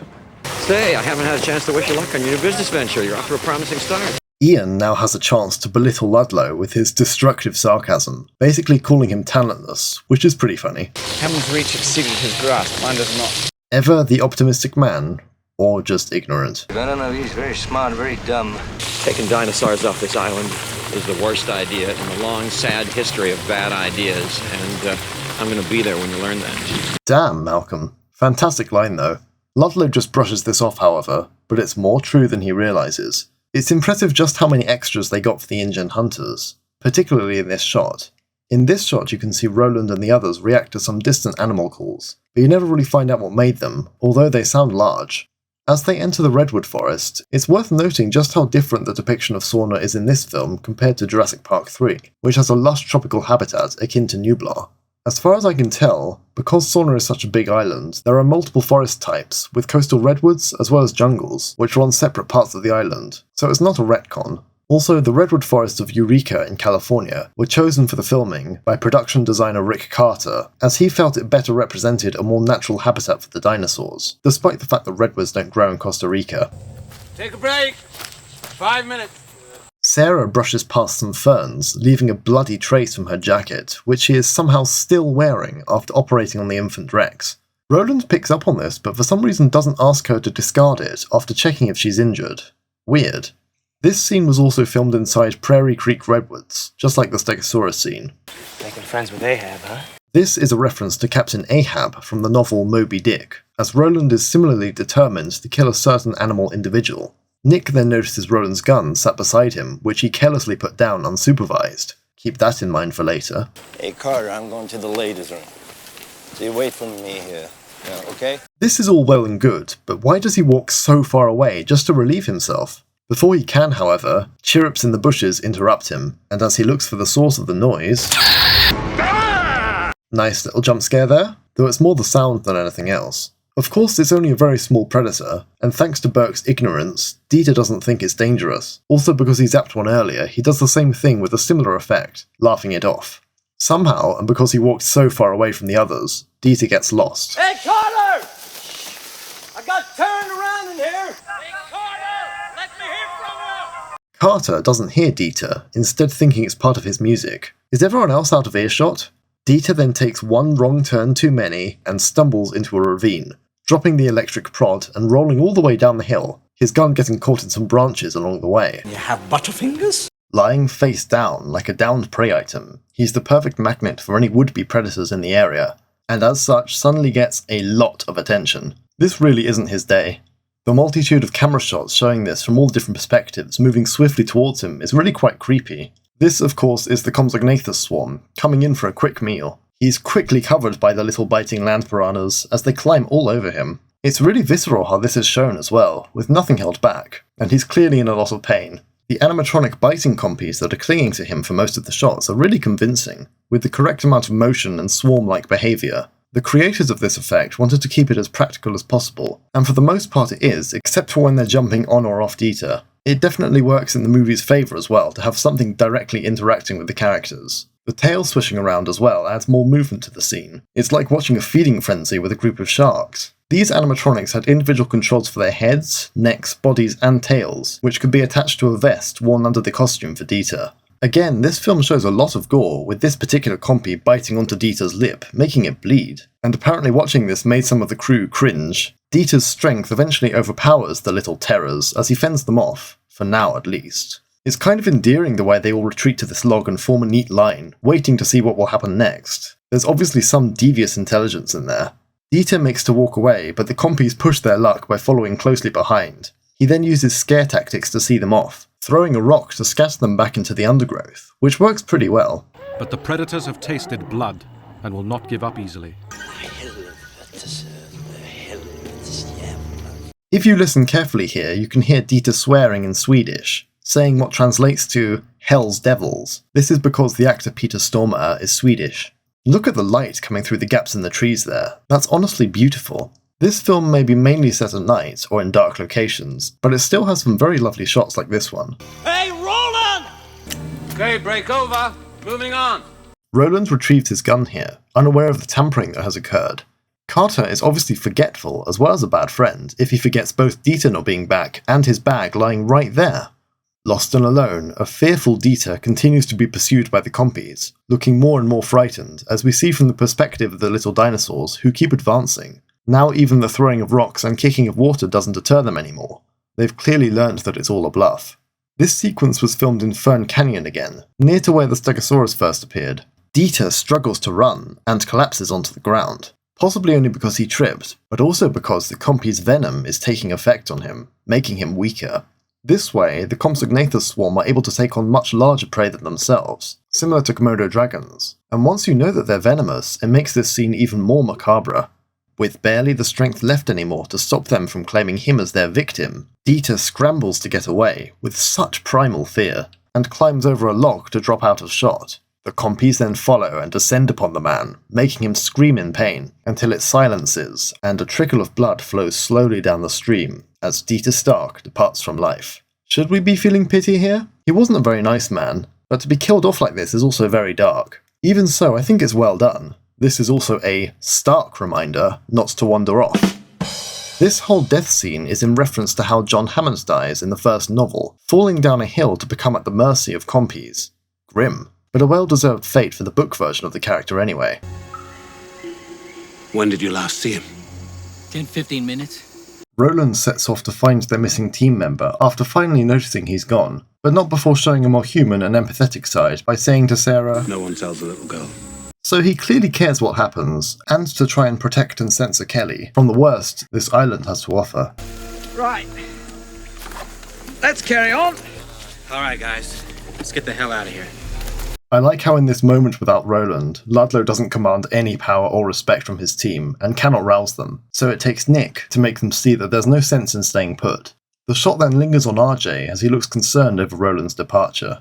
That night, Ludlow sleeps heavily with his flask in hand, as RJ diligently guards everyone and waits up for the return of his friend.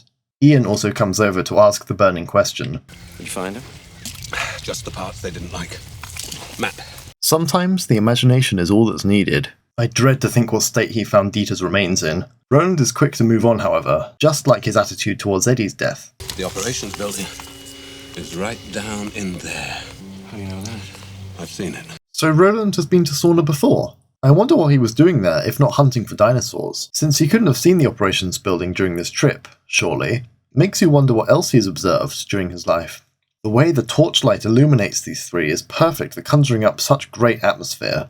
All the direction is fantastic. As Ian walks back through camp, the telltale vibrations of something large make the puddles ripple. And if that doesn't give him anxiety and PTSD from last time, then I don't know what will. It's an impact tremor is what it is. Those are some very strategically placed puddles, and I can only imagine that they're being controlled remotely, otherwise how would they be activated on command? Sarah and Kelly are given the luxury of a tent, unlike everyone else who sleeps outside, but it's this tent in question which is what the makers of the ripples are after. The T-Rex have been drawn here by Sarah's blatant disregard for human safety, and it's only now that she realises her obvious mistake. It's interesting that this isn't directly said to the audience, and instead we only get a shot of the blood-stained jacket. Some good subtle editing there. You let them write to us! Before this scene, there was a brief moment where Kelly and Ian would have discussed whether Ian should marry Sarah, which isn't really expanded upon. Sarah puts the light out in the tent just as the humongous shadow of the Rex head passes by. Spielberg and shadows. I could write an essay on how well this guy utilises them for staging scenes in his movies. What a brilliant shot. This tent had to be off the ground, and at biting height for this shot, since the practical Rex was so tall, and Julianne Moore and Vanessa Lee Chester were standing beneath the set with their heads tilted to give the illusion of lying down, in case of the animatronic falling on them, and you really couldn't tell that this is the way it was done. Soon the buck gets its entire head inside the tent to sniff out the blood, and this Rex is such a devoted father, puts that deadbeat mountain dragon to shame. Ian stands frozen in place as he watches this happen in front of him, and Sarah does the same, lying motionless, but still whimpering in fear. What is that? Oh, Kelly's curiosity nearly ended her. Luckily Sarah is there to keep her quiet. Unfortunately, this isn't the case for Carter, who suddenly has the perfect hearing, and wakes up to see the disturbance.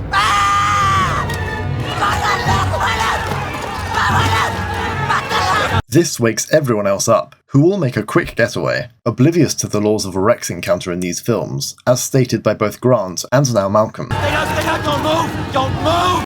With everyone running away, no one even stops to listen to Ian, and they go so far as to push him over. Savages! The animation of the tent coming off the buck's head is so fluid. The dome, meanwhile, appears to be still smelling the bloody jacket in the background, but ends up chasing everyone, despite the Rexes being the wrong way round for this to happen in the next shot. Ian crawls to safety as Nick leads Sarah and Kelly away. Roland, also awoken, sees this as the perfect opportunity to nab his prize hunting achievement, the rest of his leadership goals suddenly forgotten. A cool and rather unfortunate detail is you can actually see RJ being dragged away from Roland here as he protests, possibly because the others consider Roland to be as good as dead here by running straight towards the buck. This also means that RJ didn't actually go willingly into the long grass, but was forced to with the others. When Roland goes to fire, however, the gun comes up empty, and naughty Nick has switched his bullets for blanks.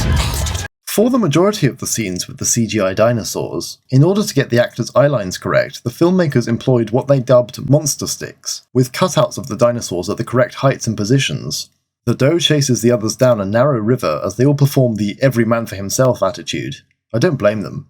Carter, the man who cried Rex, isn't so lucky with the getaway, as he falls into a puddle and is stepped over by everyone else, oblivious. Now, just like Dieter, he is dispatched, as the doe simply keeps running and steps straight onto him, causing him to stick to the underside of its foot for a couple of steps, before being left behind, dead. Wow, that was nasty.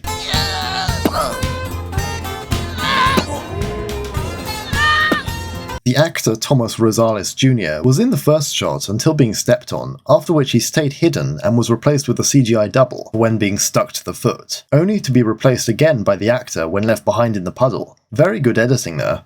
Having no bullets to use, and no RJ as backup, Roland resorts to the next best option, a tranquilizer gun. I love all the warning notices he just breezes past to get the dart, and in a truly epic shot, with the percussion driving the beat, Roland shoots at the buck, who roars back in disapproval. He looks so small in this shot, with his face hidden in shadow, as he goes in for another dart. As we see later, he got out of the way before the buck could do any damage to him before the effects took hold. In an earlier draft, Roland never actually tranquilized the buck, but instead later saved Malcolm from a raptor by shooting its head off during the climax.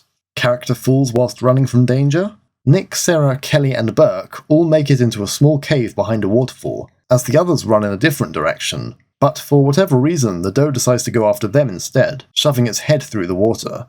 This waterfall was portable to allow the camera, actors and practical T-Rex head to all be able to pass through it, and was another scene lifted directly from the first novel. The doe manages to get a taste of Sarah, but its head is too large to fit all the way in, and so can only wait for some help.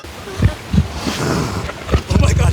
Ah! A snake! Ironically, this is a harmless milk snake and not a coral snake, though I'm not sure Burke was really checking with the distraction. As he flails, he inadvertently gets too close to the doe, who plucks him straight out of the waterfall and lifts him away with a crunch. The way the waterfall turns red here to show what happened is so gory. This was achieved with a valve that released coloured dye into the stream, and it's so good. I'm more upset that the snake probably also died here. This moment was placed in the film to directly show Burke, who is based on Robert T. Bakker, to be eaten by the T-Rex as a favour for rival paleontologist Jack Horner, who didn't agree on Bakker's theories of T-Rex being a predator, and not a scavenger. This is of course Spunk! And also ironically, it also confirmed showing T-Rex as a predator with this interaction, with Bakker later recognising his caricature and being delighted to see his theory being showcased. After munching on Burke, the doe moves away and Malcolm shows up, somehow knowing where the Gatherer team were hiding, and also evading the doe. Thank you. Now we get to one of the most iconic sequences of the film, the long grass. The InGen hunters are all scattered by the Rex attack, and flee into the elephant grass, unknowing of the danger that lurks within. Don't go into the long grass! Not into the long grass! This is such a memorable quote. Despite just saying this, no one listens, likely still afraid of being pursued by the Rexes and seeing the grass as safety. RJ also immediately contradicts himself and goes into the long grass anyway, though I don't think he had much choice with the chance of massive predators being behind. But he could have at least tried to find Roland. The fact that he also instinctively knows it's a bad idea to go somewhere where you can't see your surroundings harkens back to his hunting knowledge, and that predators stalk in long grass. Very soon after the humans enter their territory, the raptors silently raise their heads to view them, which is so scary. Here we get to see our first glimpse of the quintessential stalking predator of the franchise, the velociraptors, garnished in a brand new colour scheme for this film, and this film only. This is our first look at males of the species, as well as female variants of raptors in the films. And whilst we initially don't see much in the long grass scene, the tiger stripes of the males is probably as iconic as the drapey 3 raptors now, and rightly so. They look so perfect in their design, as movie dinosaurs. Apparently there was a month of testing the animatronic movements of these new raptors to see how they worked with a more fluid skeletal structure inside. There was a theory that the Lost World raptors are male versions of the females from the first film. However, the females in this film have a subtly different colour pattern, with much more muted stripes, which can be seen in media such as Jurassic World Evolution. There's also another theory which is more believable, that the Lost World raptors are a different subspecies from the ones on Nublar, and became more savage, whilst the raptors later seen in Jurassic Park 3 became more intelligent and cunning. Otherwise, aside from the colour changes, and possibly some very minor head shape changes, these raptors look and behave in the same way as the ones from Jurassic Park. There was no need to stray too far from the formula, after all. The raptors soon begin to stalk their chosen prey, the InGen hunters, and the trails they leave behind in the grass were painted back in digitally, then revealed to match the raptors' movements, which is really clever. The idea of being stalked in the grass by unseen predators on a remote island is so terrifying, and is such perfect horror material. This is how Jurassic Park should be. More films with scenes like this, please. One raptor claims the first victim of the night, and this guy just looks straight at it happening, but obviously doesn't register what just took place, and keeps walking before he's also picked off. Dunce. The tail swishing suggests the celebration of a successful meal as the raptors proudly reveal themselves in the grass. As more and more of the hunters get picked off, they soon panic again and turn back to run the way they came. I'd hate to be in their position.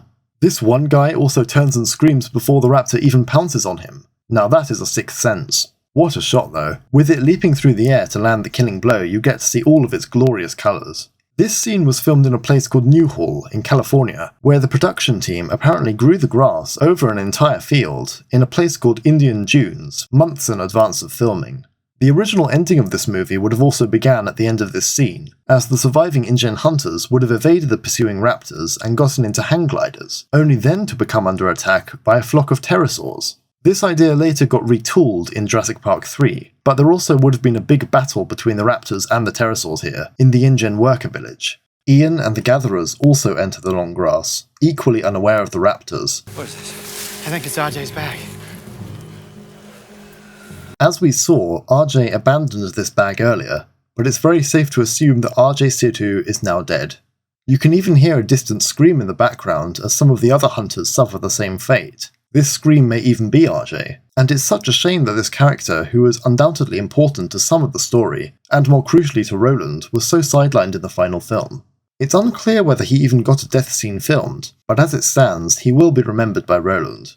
In the ending with the pterosaurs, RJ would have had his own death scene, where he was brutally ripped apart by pterosaurs. RJ! Ian stops to consider what's happening, and upon hearing the growls of the raptors here means he obviously recognises the danger, but since he never encountered the raptors on Nublar, maybe Grant told him how they sounded.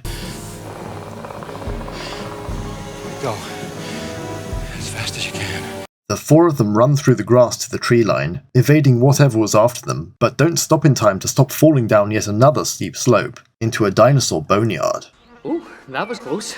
Ow, ow. In the dinosaur boneyard around them, Parasaurolophus' carcass from earlier appears again. Nick takes charge and decides to go off on his own to reach the operations building to call for help. Another selfless hero, just like Eddie. Nick reaches the InGen worker village, which is a really cool set, sitting abandoned and being slowly reclaimed by nature. So cool in fact that it's the setting for the DVD menu. This location was filmed on the Universal Studios backlot, near the house that featured in the film Psycho. This is also likely where the hurricane hit, first forcing InGen off the island, as there is a bit of damage visible. These doors also having the same design as the visitor centre on Nublar is a cool touch.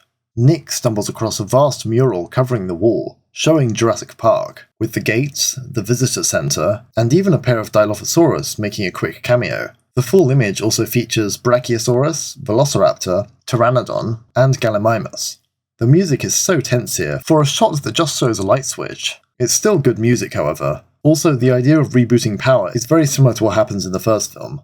Everything springs back into life with the geothermal power, and the communication equipment is all tangled up in overgrown plants, which looks cool. The operation has suffered severe casualties, and the survivors are now in mortal danger. I need you to send rescue immediately.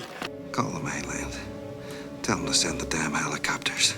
Oh, so Ludlow is still back at camp. He must have cowered somewhere and only emerged once Roland darted the buck. His reaction sells it, as we don't need to see what happened, since we know what Roland did.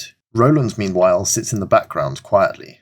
I love how this skeleton subtly transitions into the metal railings of the entrance to the InGen worker village, as Ian, Sarah and Kelly go to find Nick. This location is heavily referenced in Jurassic Park 3, though it's not the same place. There's even a broken window in a car, like what the raptor does in the scene later. This set was also built in the Universal Studios in Hollywood. Suddenly, a raptor springs out of the shadows and lands on Sarah, though she is saved again by her lucky pack, giving her time to escape. It's possible this is where the raptors have set up a base and are possibly even nesting nearby, or maybe they just followed them from the long grass. Instead of simply running away, these guys decide to go round the car and inevitably catch the raptor's attention again. Here! Inside, anywhere! Ian does the same thing he did with the T-Rex on Nublar by distracting it from the others, as 2 more raptors show up. This moment is so funny as Ian runs into this building only to have to escape seconds after as the raptor breaks through the glass. In the behind the scenes, Spielberg commented on how funny Jeff Goldblum looked when having to bash the door onto his face without the raptor present. Luckily, he makes it to the car in time, which the raptor starts breaking into. These things must be starving. I also like this shot of Ian through the broken glass. Again, more brilliant cinematography. Inside the building Sarah and Kelly are in, the walls shake, with the raptors outside still trying to get in. Their solution is to dig, but the cunning raptors have the same idea. The way they dig can only be possible with pronated wrists. Sarah and Kelly make short work of heaving the dirt, however. Go. Where do I go when I'm out? I'm right behind you. If Kelly was any closer, she would have become raptor food. That raptor knew precisely when to strike too. Instead, the pair resorts to climbing out. Meanwhile, the raptor with Ian has almost completely forced its way into the car, but Malcolm checks to see if the raptors blocking his way to the others is clear, as well as waiting until the raptors gotten in too far to the car to make a quick getaway through the other door. That raptor must be feeling pretty silly with itself. Of course, Ian is unaware of the other raptor, which is now inside the building, which he almost blunders into. Ian quickly climbs up, but the raptor easily matches this by jumping up to face him. Caught at a loss, it's here where we get what most people would consider the low point of the film, the infamous gymnastics scene. Kelly proves herself by saving her father with her gymnastics skills, and full-on kicks the raptor out a window. Not sure if she really has the strength for that, but it looks cool anyway. I love the raptor's reaction too, it looks so baffled, and reminds me of the movement of the Skeksis from the Dark Crystal for some reason. Hey, you! I get why a lot of people don't like this, as it is a bit goofy, but I think it works in a thematic way, and gives Kelly something to do rather than just be a spare part for most of the film. The raptor also ends up being impaled on a wooden stake after falling, which looks painful, and I'm sure this one probably died a slow death. So Kelly gets a dinosaur kill. The school cut you from the team? After defeating a dinosaur via gymnastics, which is probably a world first, Kelly should definitely be guaranteed a place on the team. Unfortunately, her victory will have to wait as more raptors arrive, and I love this use of shadows encroaching on them rather than actually seeing them. Sarah, still being near the roof, decides to go that way and do some parkour. The camera pans up and then reveals the raptor right behind her in some cool editing. Sarah quickly outwits the Cretaceous critter as she loosens the roof tiling to pull the raptor down, and her with it. Another raptor, who is nipping at her from below, gets in the way, and the first raptor takes its rage out on the second in a fun bit of intraspecies combat. They look so spooky in this light, with only their eyes illuminated, before they crash into the spotlight next to Sarah. As they fight, they make a siren-like call, which you only ever hear here. With the raptors distracted with each other, Sarah crawls out of the way, and then ends up in the most over-the-top and cartoony escape. That always makes me laugh. She is reunited with Ian and Kelly, and just in time, as Nick and the rescue helicopter are in the background, with the epic Lost World theme blasting. Where was Nick this whole time? What about the others? There must be more survivors! There's another chopper coming! Ian still shows that he cares about the InGen hunters, despite them being rather nasty mercenary types. The helicopter takes off over the worker village, lingering on the sign at the entrance, which says, "We make your future." What a great line. And a great ending to the penultimate finale. I always thought that having the raptors on the ground in this shot reacting to the helicopter flying past would have been cool though. Kelly looks pretty traumatized after all of that, but for her at least, the dinosaurs will never bother her again. Outside of her nightmares. That's one souvenir they won't be taking with them. Yeah, about that. Nick finally shows that he took Roland's bullets, and kept them as well, only to just drop them in the helicopter. Find the infant Tyrannosaur. Roland can show you where the nest is. I want it on my jet. Take it directly to the infirmary at the complex in San Diego. Of course this guy has a jet. We see the results of Roland's efforts with the buck Tyrannosaur sedated and caged on the ground. Lucky they had that structure for this exact scenario, and that it wasn't damaged when Nick sabotaged the camp. Though I can't help but wonder, where is the doe? Is she still eating Burke? That poor animal is going to be left without its mate and its baby soon. It's also unfortunate that the infant was likely back in the nest, only to be recaptured there again. Roland sits in silence next to his prize, contemplating. You probably saved InGen. Congratulations. That sarcasm could fell a dinosaur, never mind the tranquilizer. You've got your trophy! Ludlow does his best to commemorate Roland for his deeds, but Roland's mind is elsewhere. He didn't make it. RJ. Obviously this has deeply affected him, making the hunt of the buck seem pointless in comparison, though he doesn't seem too sad about it at this moment. Again being a realist, reacting like he did with the other deaths. He'll probably grieve for the loss of his friend later when he gets back home. Even so, Pete brings the subtle emotion to the line deliveries, making you care. Ludlow, meanwhile, offers him a role in San Diego as a reward, but Roland turns this down, passing judgment with his verdict on his involvement. I believe I've spent enough time in the company of death. What amazing final words for this character. A good man at heart, Roland has seen enough death already and doesn't want anything more to do with Ludlow or InGen, and honestly I don't blame him. Losing RJ was one blow too many. Instead, he walks off to leave on the helicopter to never be seen again. Steven Spielberg once called Pete Postlethwaite one of the greatest actors to have uttered dialogue on stage and in movies. And I can see why, as this man's acting talent is so good. He will be missed. Oh my god. Sarah spots the captured buck as it lies motionless on the ground against the bustle of InGen workers making ready its journey to the mainland. Nick's reaction here says it all. After all the work he did to try and stop this from happening with the other dinosaurs, the hunters won, and he only made it worse by forcing Roland to trank the Rex, and for this his character is a bit flawed. After this scene there is a distinct lack of Nick Van Owen and Kelly in the following sequences. Perhaps they weren't available due to scheduling conflicts, since this ending was a last-minute change. Maybe Nick's looking after Kelly, or maybe he's wallowing in self-pity. This is also the last time we see this version of Isla Sorna, as the story is keen to move on. Honestly, the movie could have just ended there, and everyone would want a sequel to see what happened next. It's a perfect cliffhanger, but the movie isn't done yet. Suddenly, we're back in civilization, as the helicopter carrying our heroes lands in the port of San Diego. This is actually the only shot filmed in San Diego, as the rest of the finale was filmed in Burbank, California. This section of the film was originally going to be part of a third movie, but Spielberg moved it to the second because he was unsure if he would direct another.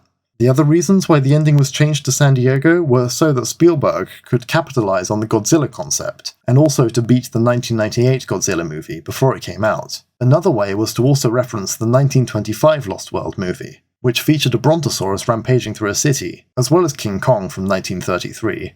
We see the InGen waterfront complex as many important figures exit their limousines to attend Ludlow's lecture for what is arriving shortly.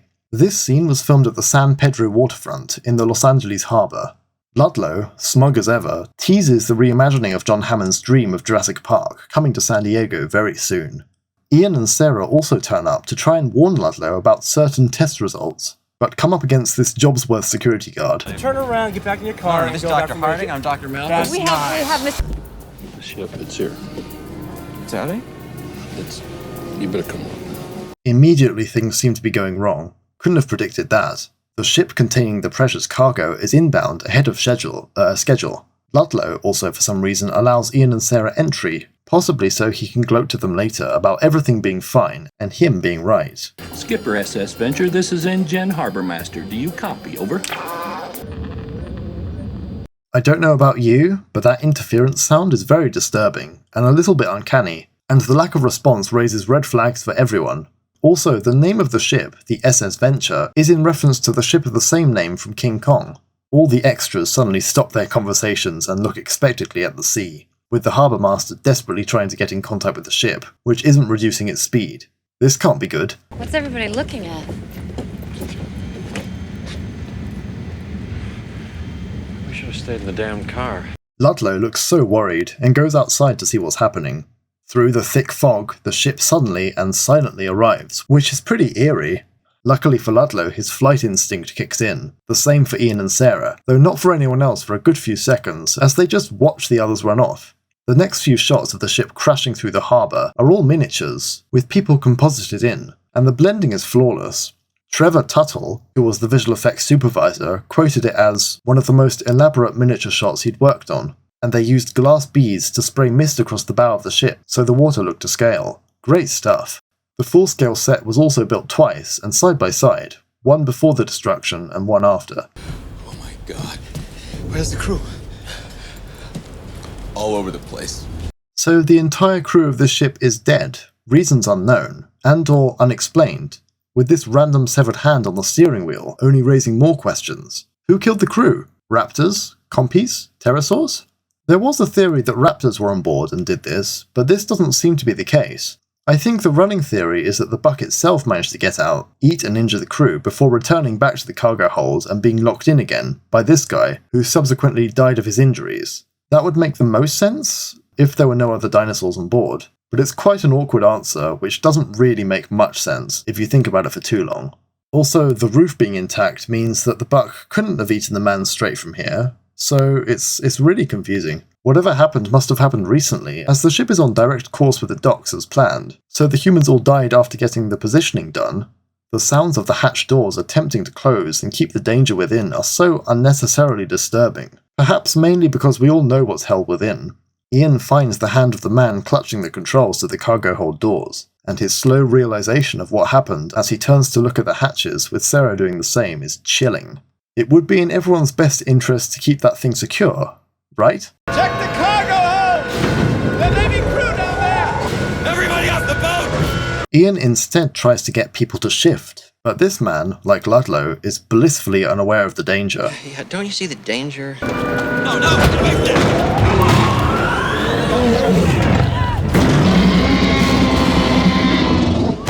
Well, that could have been avoided. This shot is fantastic, with the way it's composited as the buck sees its chance to make its grand entrance. The king has arrived. The hatch doors are fully CGI in these shots, but you could never tell as all focus is on the buck's quest for freedom, and all the objects that are interacted with in its path make the CGI look so much more well integrated. This guy also only just gets away from being chomped. Ludlow's face here is so brilliant. He's probably absolutely bricking it, watching as his worst nightmares come true. Now you're John Hammond. Love the little hint of the Jurassic Park theme here. A fancy way of saying, I told you so. Ian's words from earlier only add salt to the wound of Ludlow's actions. And actually looking back, Ludlow isn't a strong antagonist, just eager to make money from what he can. The irony of the sign saying no animals beyond this point as the buck busts through it is definitely not lost on us. It is, however, lost on all these people who are totally oblivious of the 7-ton animal walking past. The buck then gives us a truly epic shot, which is up there with the franchise's most iconic imagery, along with the monstrous roar of anger at the human inhabitants of the city before it. It's really great. A lot of people seem to take issue with this sequence, but I think it works rather well from a storytelling perspective. Plus, it's ultimately what the movie's plot has been leading to after all. This is the first time in the franchise that the general public becomes aware of the existence of dinosaurs in the modern day, which is a very bold new direction for the franchise to go, and has a lot of implications. This concept had to happen sooner rather than later. Zone to counteract the effects, but we didn't have much to give it. You administered an antagonist without knowing the proper dosage? Underestimating tranquilizer dosage is such a trope within human dinosaur-related conflicts in movies. Sarah and this guy argue over this, but Ian brings the conversation to an important question. Hey, are there any more dinosaurs still on the boat? No, we brought the infant back on the plane. I suppose InGen could have gone back and collected more when the rescue team arrived, but since they suffered so many losses, and Roland wanted out, they could only get what they could. It's a miracle that they even got the infant. Do you have the infant? It's safe. Ludlow is almost like Roland here, as he sits quietly contemplating what happened in a trance-like state. He's probably wondering how he'll explain this to everyone, and Hammond. Fortunately for Ian and Sarah, they can push him for information like this. The animal's dehydrated. The first thing it's going to do is go to a water source, and then it's going to look for the next thing its body needs. The way Sarah says this is quite ominous, obviously referring to people, and her logic is proved correct when we see this take place in a bit. When we brought the baby to the trailer, it came. There's no reason to think it won't do the same thing here. Whilst initially protesting, Ian agrees that this is the most likely way to be able to lure the buck back to the ship. Thankfully, this thing has such a strong emotional attachment to its baby. Where's the infant? It's in a secured facility. Why? Where's the facility? Did Ludlow relinquish this intel to them? I guess he didn't have much to lose, as he didn't have a plan yet. Though as we see later, he calls in a helicopter to dart the buck. I wonder if they even told him their plan. The buck goes residential, searching for water, and comes across a nice chlorine-filled swimming pool, and it's quite surreal seeing it in this environment. Of course, being the gigantic predator that it is, a simple brick wall isn't going to block its path. Those ripples are back, as the buck stomps into the backyard, this time reverberating through an aquarium. A young boy is awoken by this, and turning to look out the window, probably gets the shock of his life. In his mind, he could still be dreaming, of course, but the shape of the T-Rex outside doesn't go away, instead coming closer. In some ways, this scene could have been interpreted as a dream come true for some children, but definitely not in this situation. The fact that the boy stays still as well probably helps him remain undetected. Instead, very calmly, he leaves his room as if nothing had happened. I think the actor, Colton James, did a superb job at the slightly more comedic things he does in this scene. Outside, meanwhile, the family dog has also been woken by the buck, and starts barking in protest at the intruder in the garden, with the buck quickly putting it in its place. There's a dinosaur in our backyard. Benjamin diligently announces the facts, but his parents do their best to stay asleep, and of course don't believe him. Ripping the duvet off them is naturally the next step. Benjamin leads his sleepy parents towards his room, where they immediately get distracted by arguing with one another about him being kept awake by the fish tank, and completely oblivious to the buck chilling outside. What a family. This scene was filmed in Granada Hills. Eventually they do in fact notice the colossal dinosaur, who's giving a good chew on the chain that once tied the dog to the kennel from earlier, and seeing it smash to the ground with no dog in sight confirms what happened to it, I guess. It was just in the wrong place at the wrong time. Time to find a new pet. Undaunted by this, Benjamin snaps a cheeky photo for the record, which makes the buck roar in disapproval, and his parents scream in unison. Although this scene is played off for laughs mainly, right after this was supposed to be an extended scene which featured the buck breaking through the window and attacking the family, and there's even a behind-the-scenes photograph of a young girl with the buck head and the broken window. This is actually Steven Spielberg's daughter, Sasha Spielberg, who was in this scene, but apparently after trying to film it 3 times, the filmmakers decided that it wasn't working or scary enough, since the buck's head kept getting hidden by the curtains. Instead, we cut back to Ian and Sarah, who have a flashy new car for the occasion of breaking into the San Diego Jurassic Park arena. This wide shot of the full structure is also a miniature, which looks so damn convincing, especially with the car moving through it. What an amazing bit of art. They arrive inside the holding cells at the back to find the infant Tyrannosaur, a bittersweet reunion to say the least. In this safety, they can easily get the sedated and muzzled infant into the car, ready for luring the buck back, and they're really making the most of this animatronic, which has become the MacGuffin of the film. Hey, when the adult sees that it's us, once again with his baby, isn't it gonna be like, you?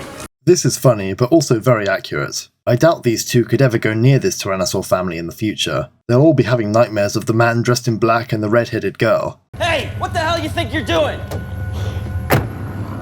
Taking the kid.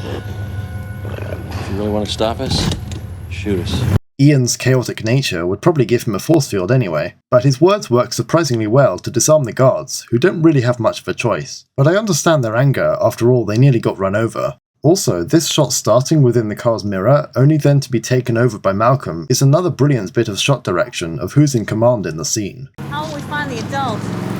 Follow the screams. Another great scream that wouldn't be out of place in a horror movie, as this woman does the longest reverse, colliding with this other car really violently. Another cool stunt. The buck has managed to cause quite a scene as it rampages down central San Diego, with all these cars desperately trying to evade him. None of these people would make much of a meal, but it must be very hungry. I think the filmmakers missed an opportunity here to have a scene in San Diego Zoo or SeaWorld, but what we got is still very fun. This traffic light the buck chews on is actually fully CGI as well, though there was a real one there for the shot for lighting reference. This scene was also shot just outside Golden Mall in Burbank. This bus, being the next largest target around, and therefore the largest source of food in the buck's eyes, is the next victim of its destruction. Though to the credit of the driver, he does try to deter it by honking the horn. As the buck smashes into the bus, this shot was filmed with a bus that was designed to implode on command, with stunt people falling out the side, and the way it's all put together makes it look like it's just one shot in camera. Inside a Blockbuster video store nearby, people are going about their late night shopping as... Whoa, yikes. Wow, that was quite an impressive stunt. Those stunt people really had to be on their toes there. If you look at the films advertised inside, these are all fake films made just for this scene, which I think is really cool. Some standouts include the likes of Robin Williams in Jack and the Beanstalks, Arnold Schwarzenegger in William Shakespeare's King Lear, and Tom Hanks in Tsunami Sunrise. Would 10 out of 10 watch all of these. The scene of the buck attacking the bus was also recorded by someone and then subsequently leaked on the Dinosaur Protection Group in 2018. Here of course is the mandatory Godzilla reference, with this group of Asian businessmen being chased. Run! It's Godzilla! It looks like Godzilla, but due to international copyright laws, it's not. Still, we should run like it is Godzilla! Though it isn't. Ah! According to screenwriter David Koepp, they were even tempted to add subtitles to the scene, with one of the men shouting, "I moved from Tokyo to get away from this." There are also a number of the crew as extras here, including Janus Kaminski, Kathleen Kennedy, and Mark Fusco.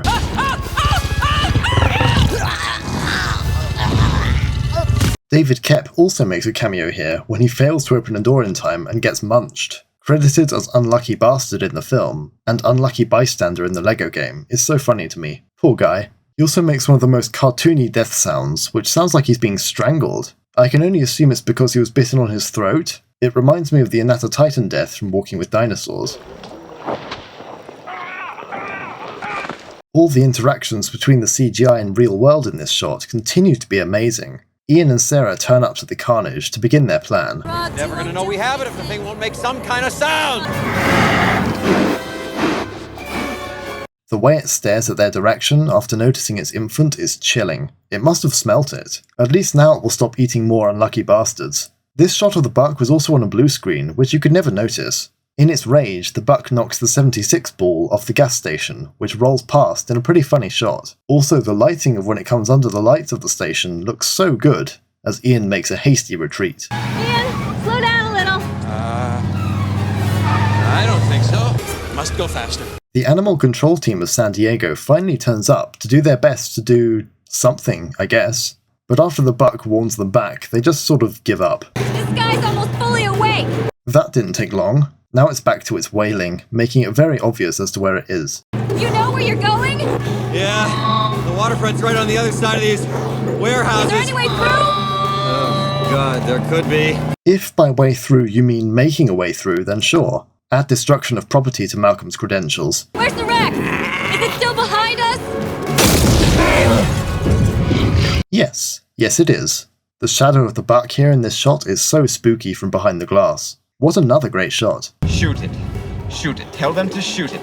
Ludlow's way of helping is to just hide in his car. Seemingly he's pulled himself together and is now just on the phone, as Malcolm runs past with the infant, probably catching him off guard. No, you idiot. The adult. Shoot the adult. I want the baby back alive.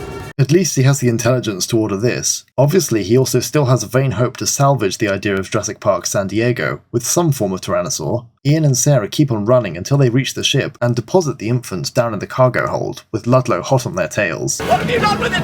I want that infant! Before he can get an answer, however, the pair jump overboard, doing the safe thing by getting out of the way, and with the helicopter in the distance searching for the buck in the spotlight, the music abruptly stops as the infant Tyrannosaur's calls echo up from the bows of the ship, with we and Ludlow both noticing. Are you there? Ludlow finds the muzzle discarded on the floor, which isn't a very good sign for him. There you are. The way he suddenly appears all sweet and kind towards this thing after all it's been through isn't going to help. The infant snarls at Ludlow, making sure he knows how it's feeling, as he attempts to corner it and to catch it, completely forgetting that its angry father is still around, who approaches from behind. Is Ludlow this stupid that he didn't realise the buck would come after its baby? Or that he didn't even hear it? Maybe he had too much faith in the helicopter pilot shooting it. Upon seeing it, however, he goes completely rigid in fear. No Rolands to save you this time.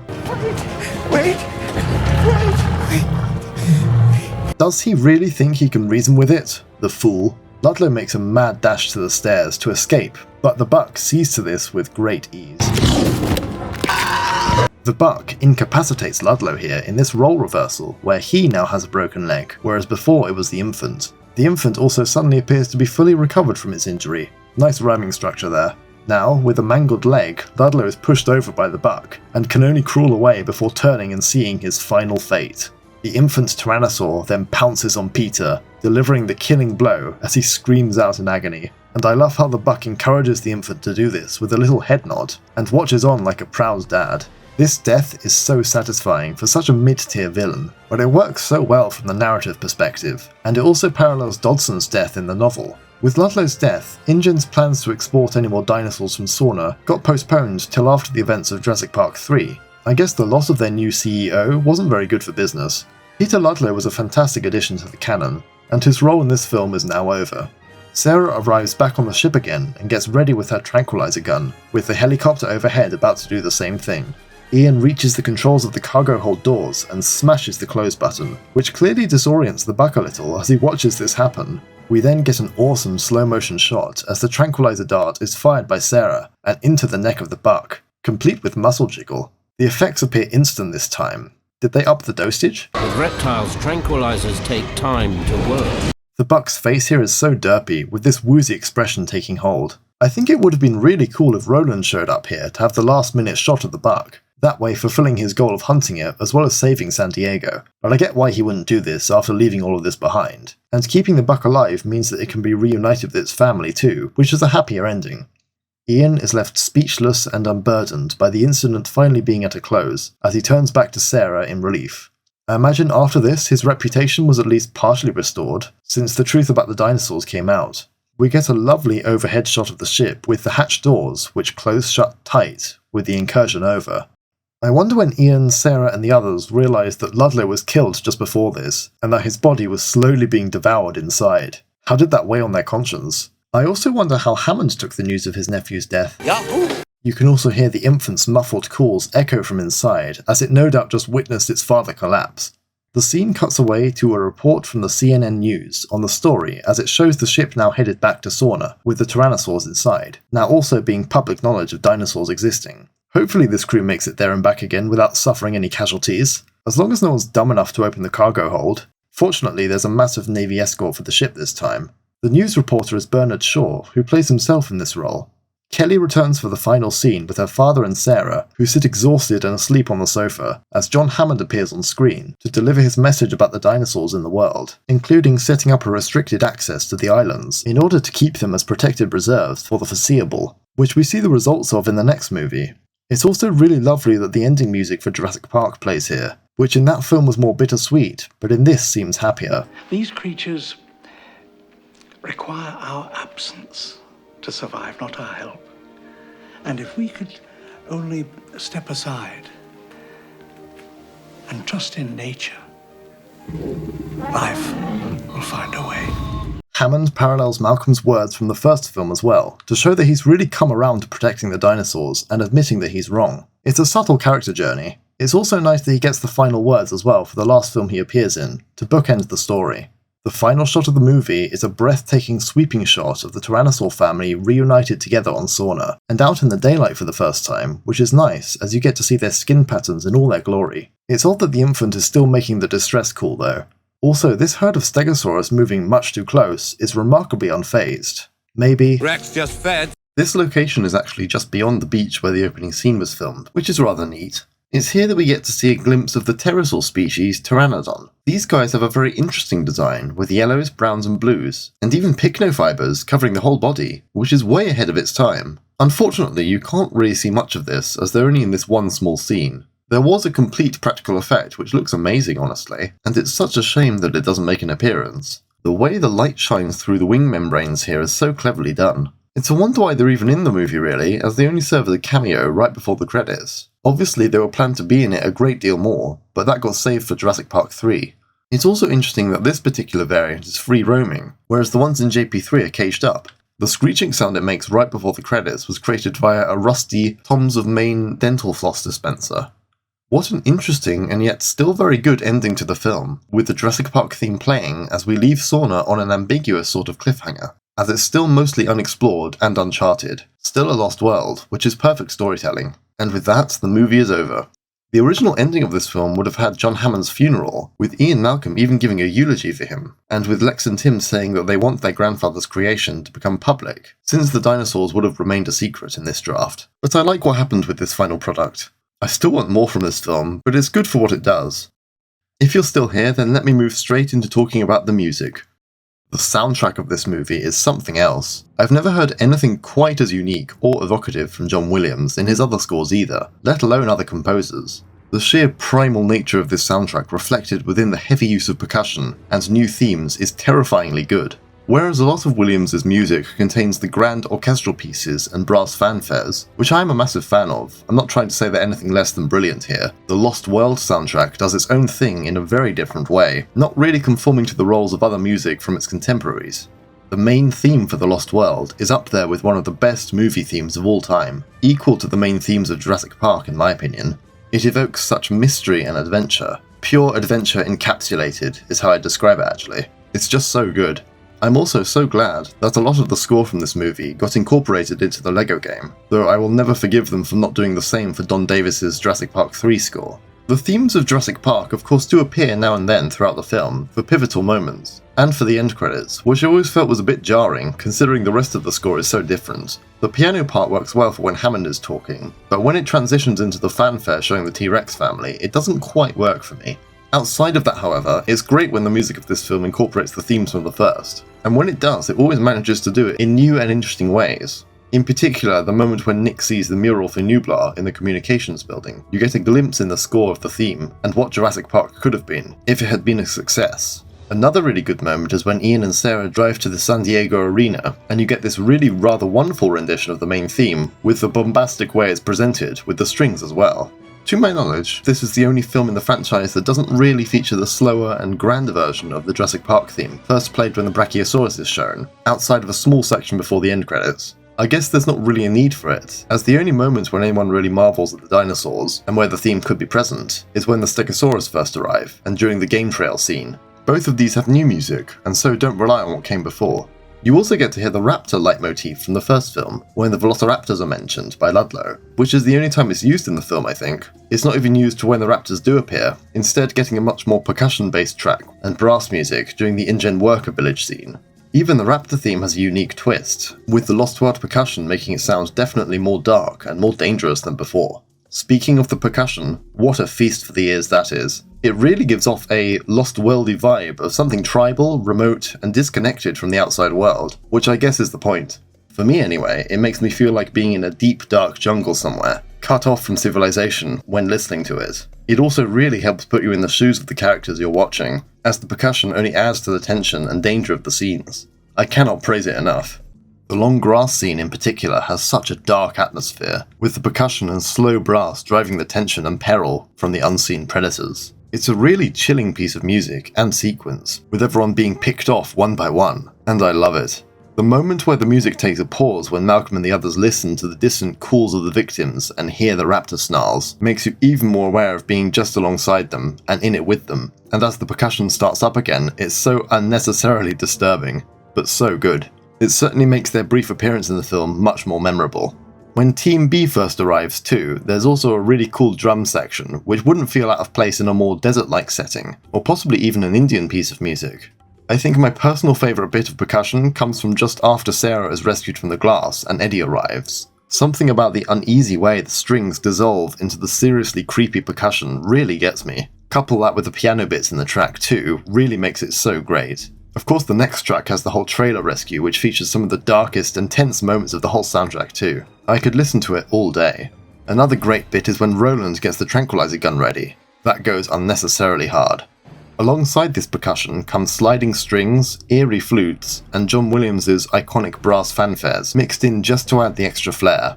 Those violins that start when the Tyrannosaur pair arrive to dispatch Eddie are so menacing, and really elevate the scene alongside the drums too. Equally so are the brass motifs present throughout some of the action scenes, which are always welcome.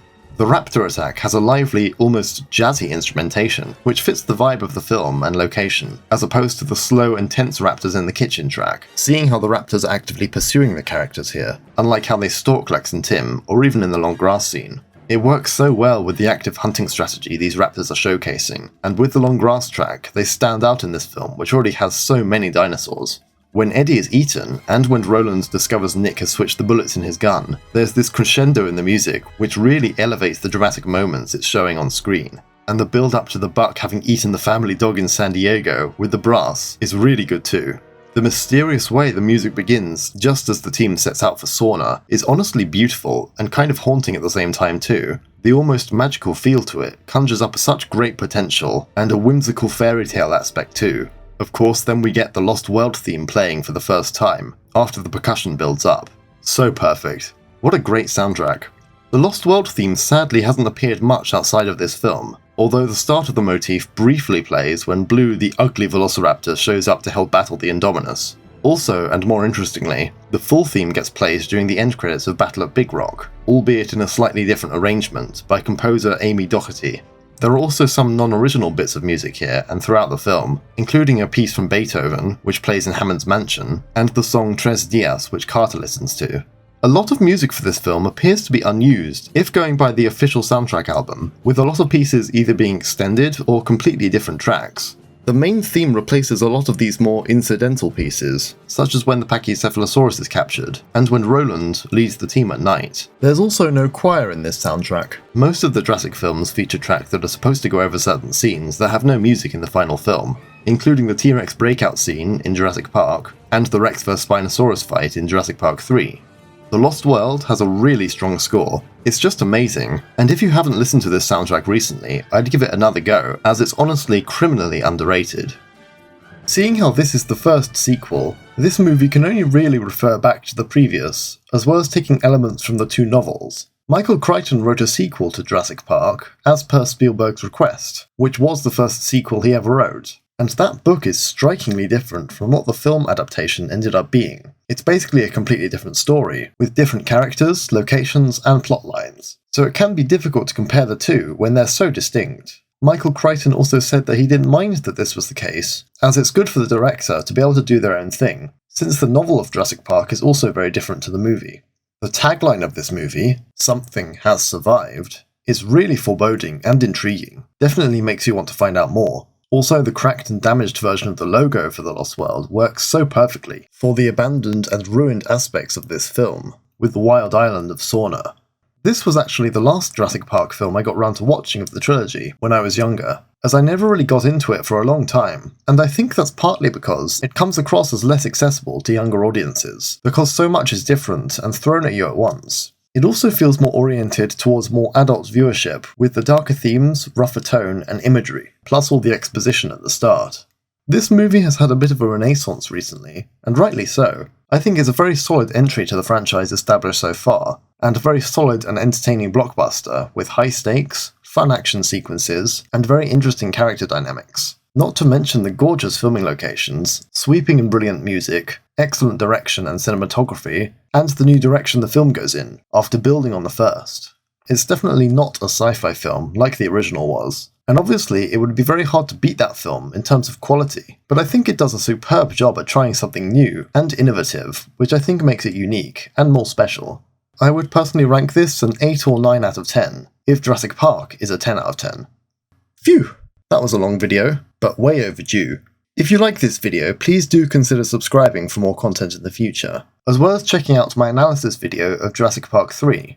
I hope you enjoyed hearing my thoughts on this fantastic film. Thank you for your time. This is Ancient Realms, signing off.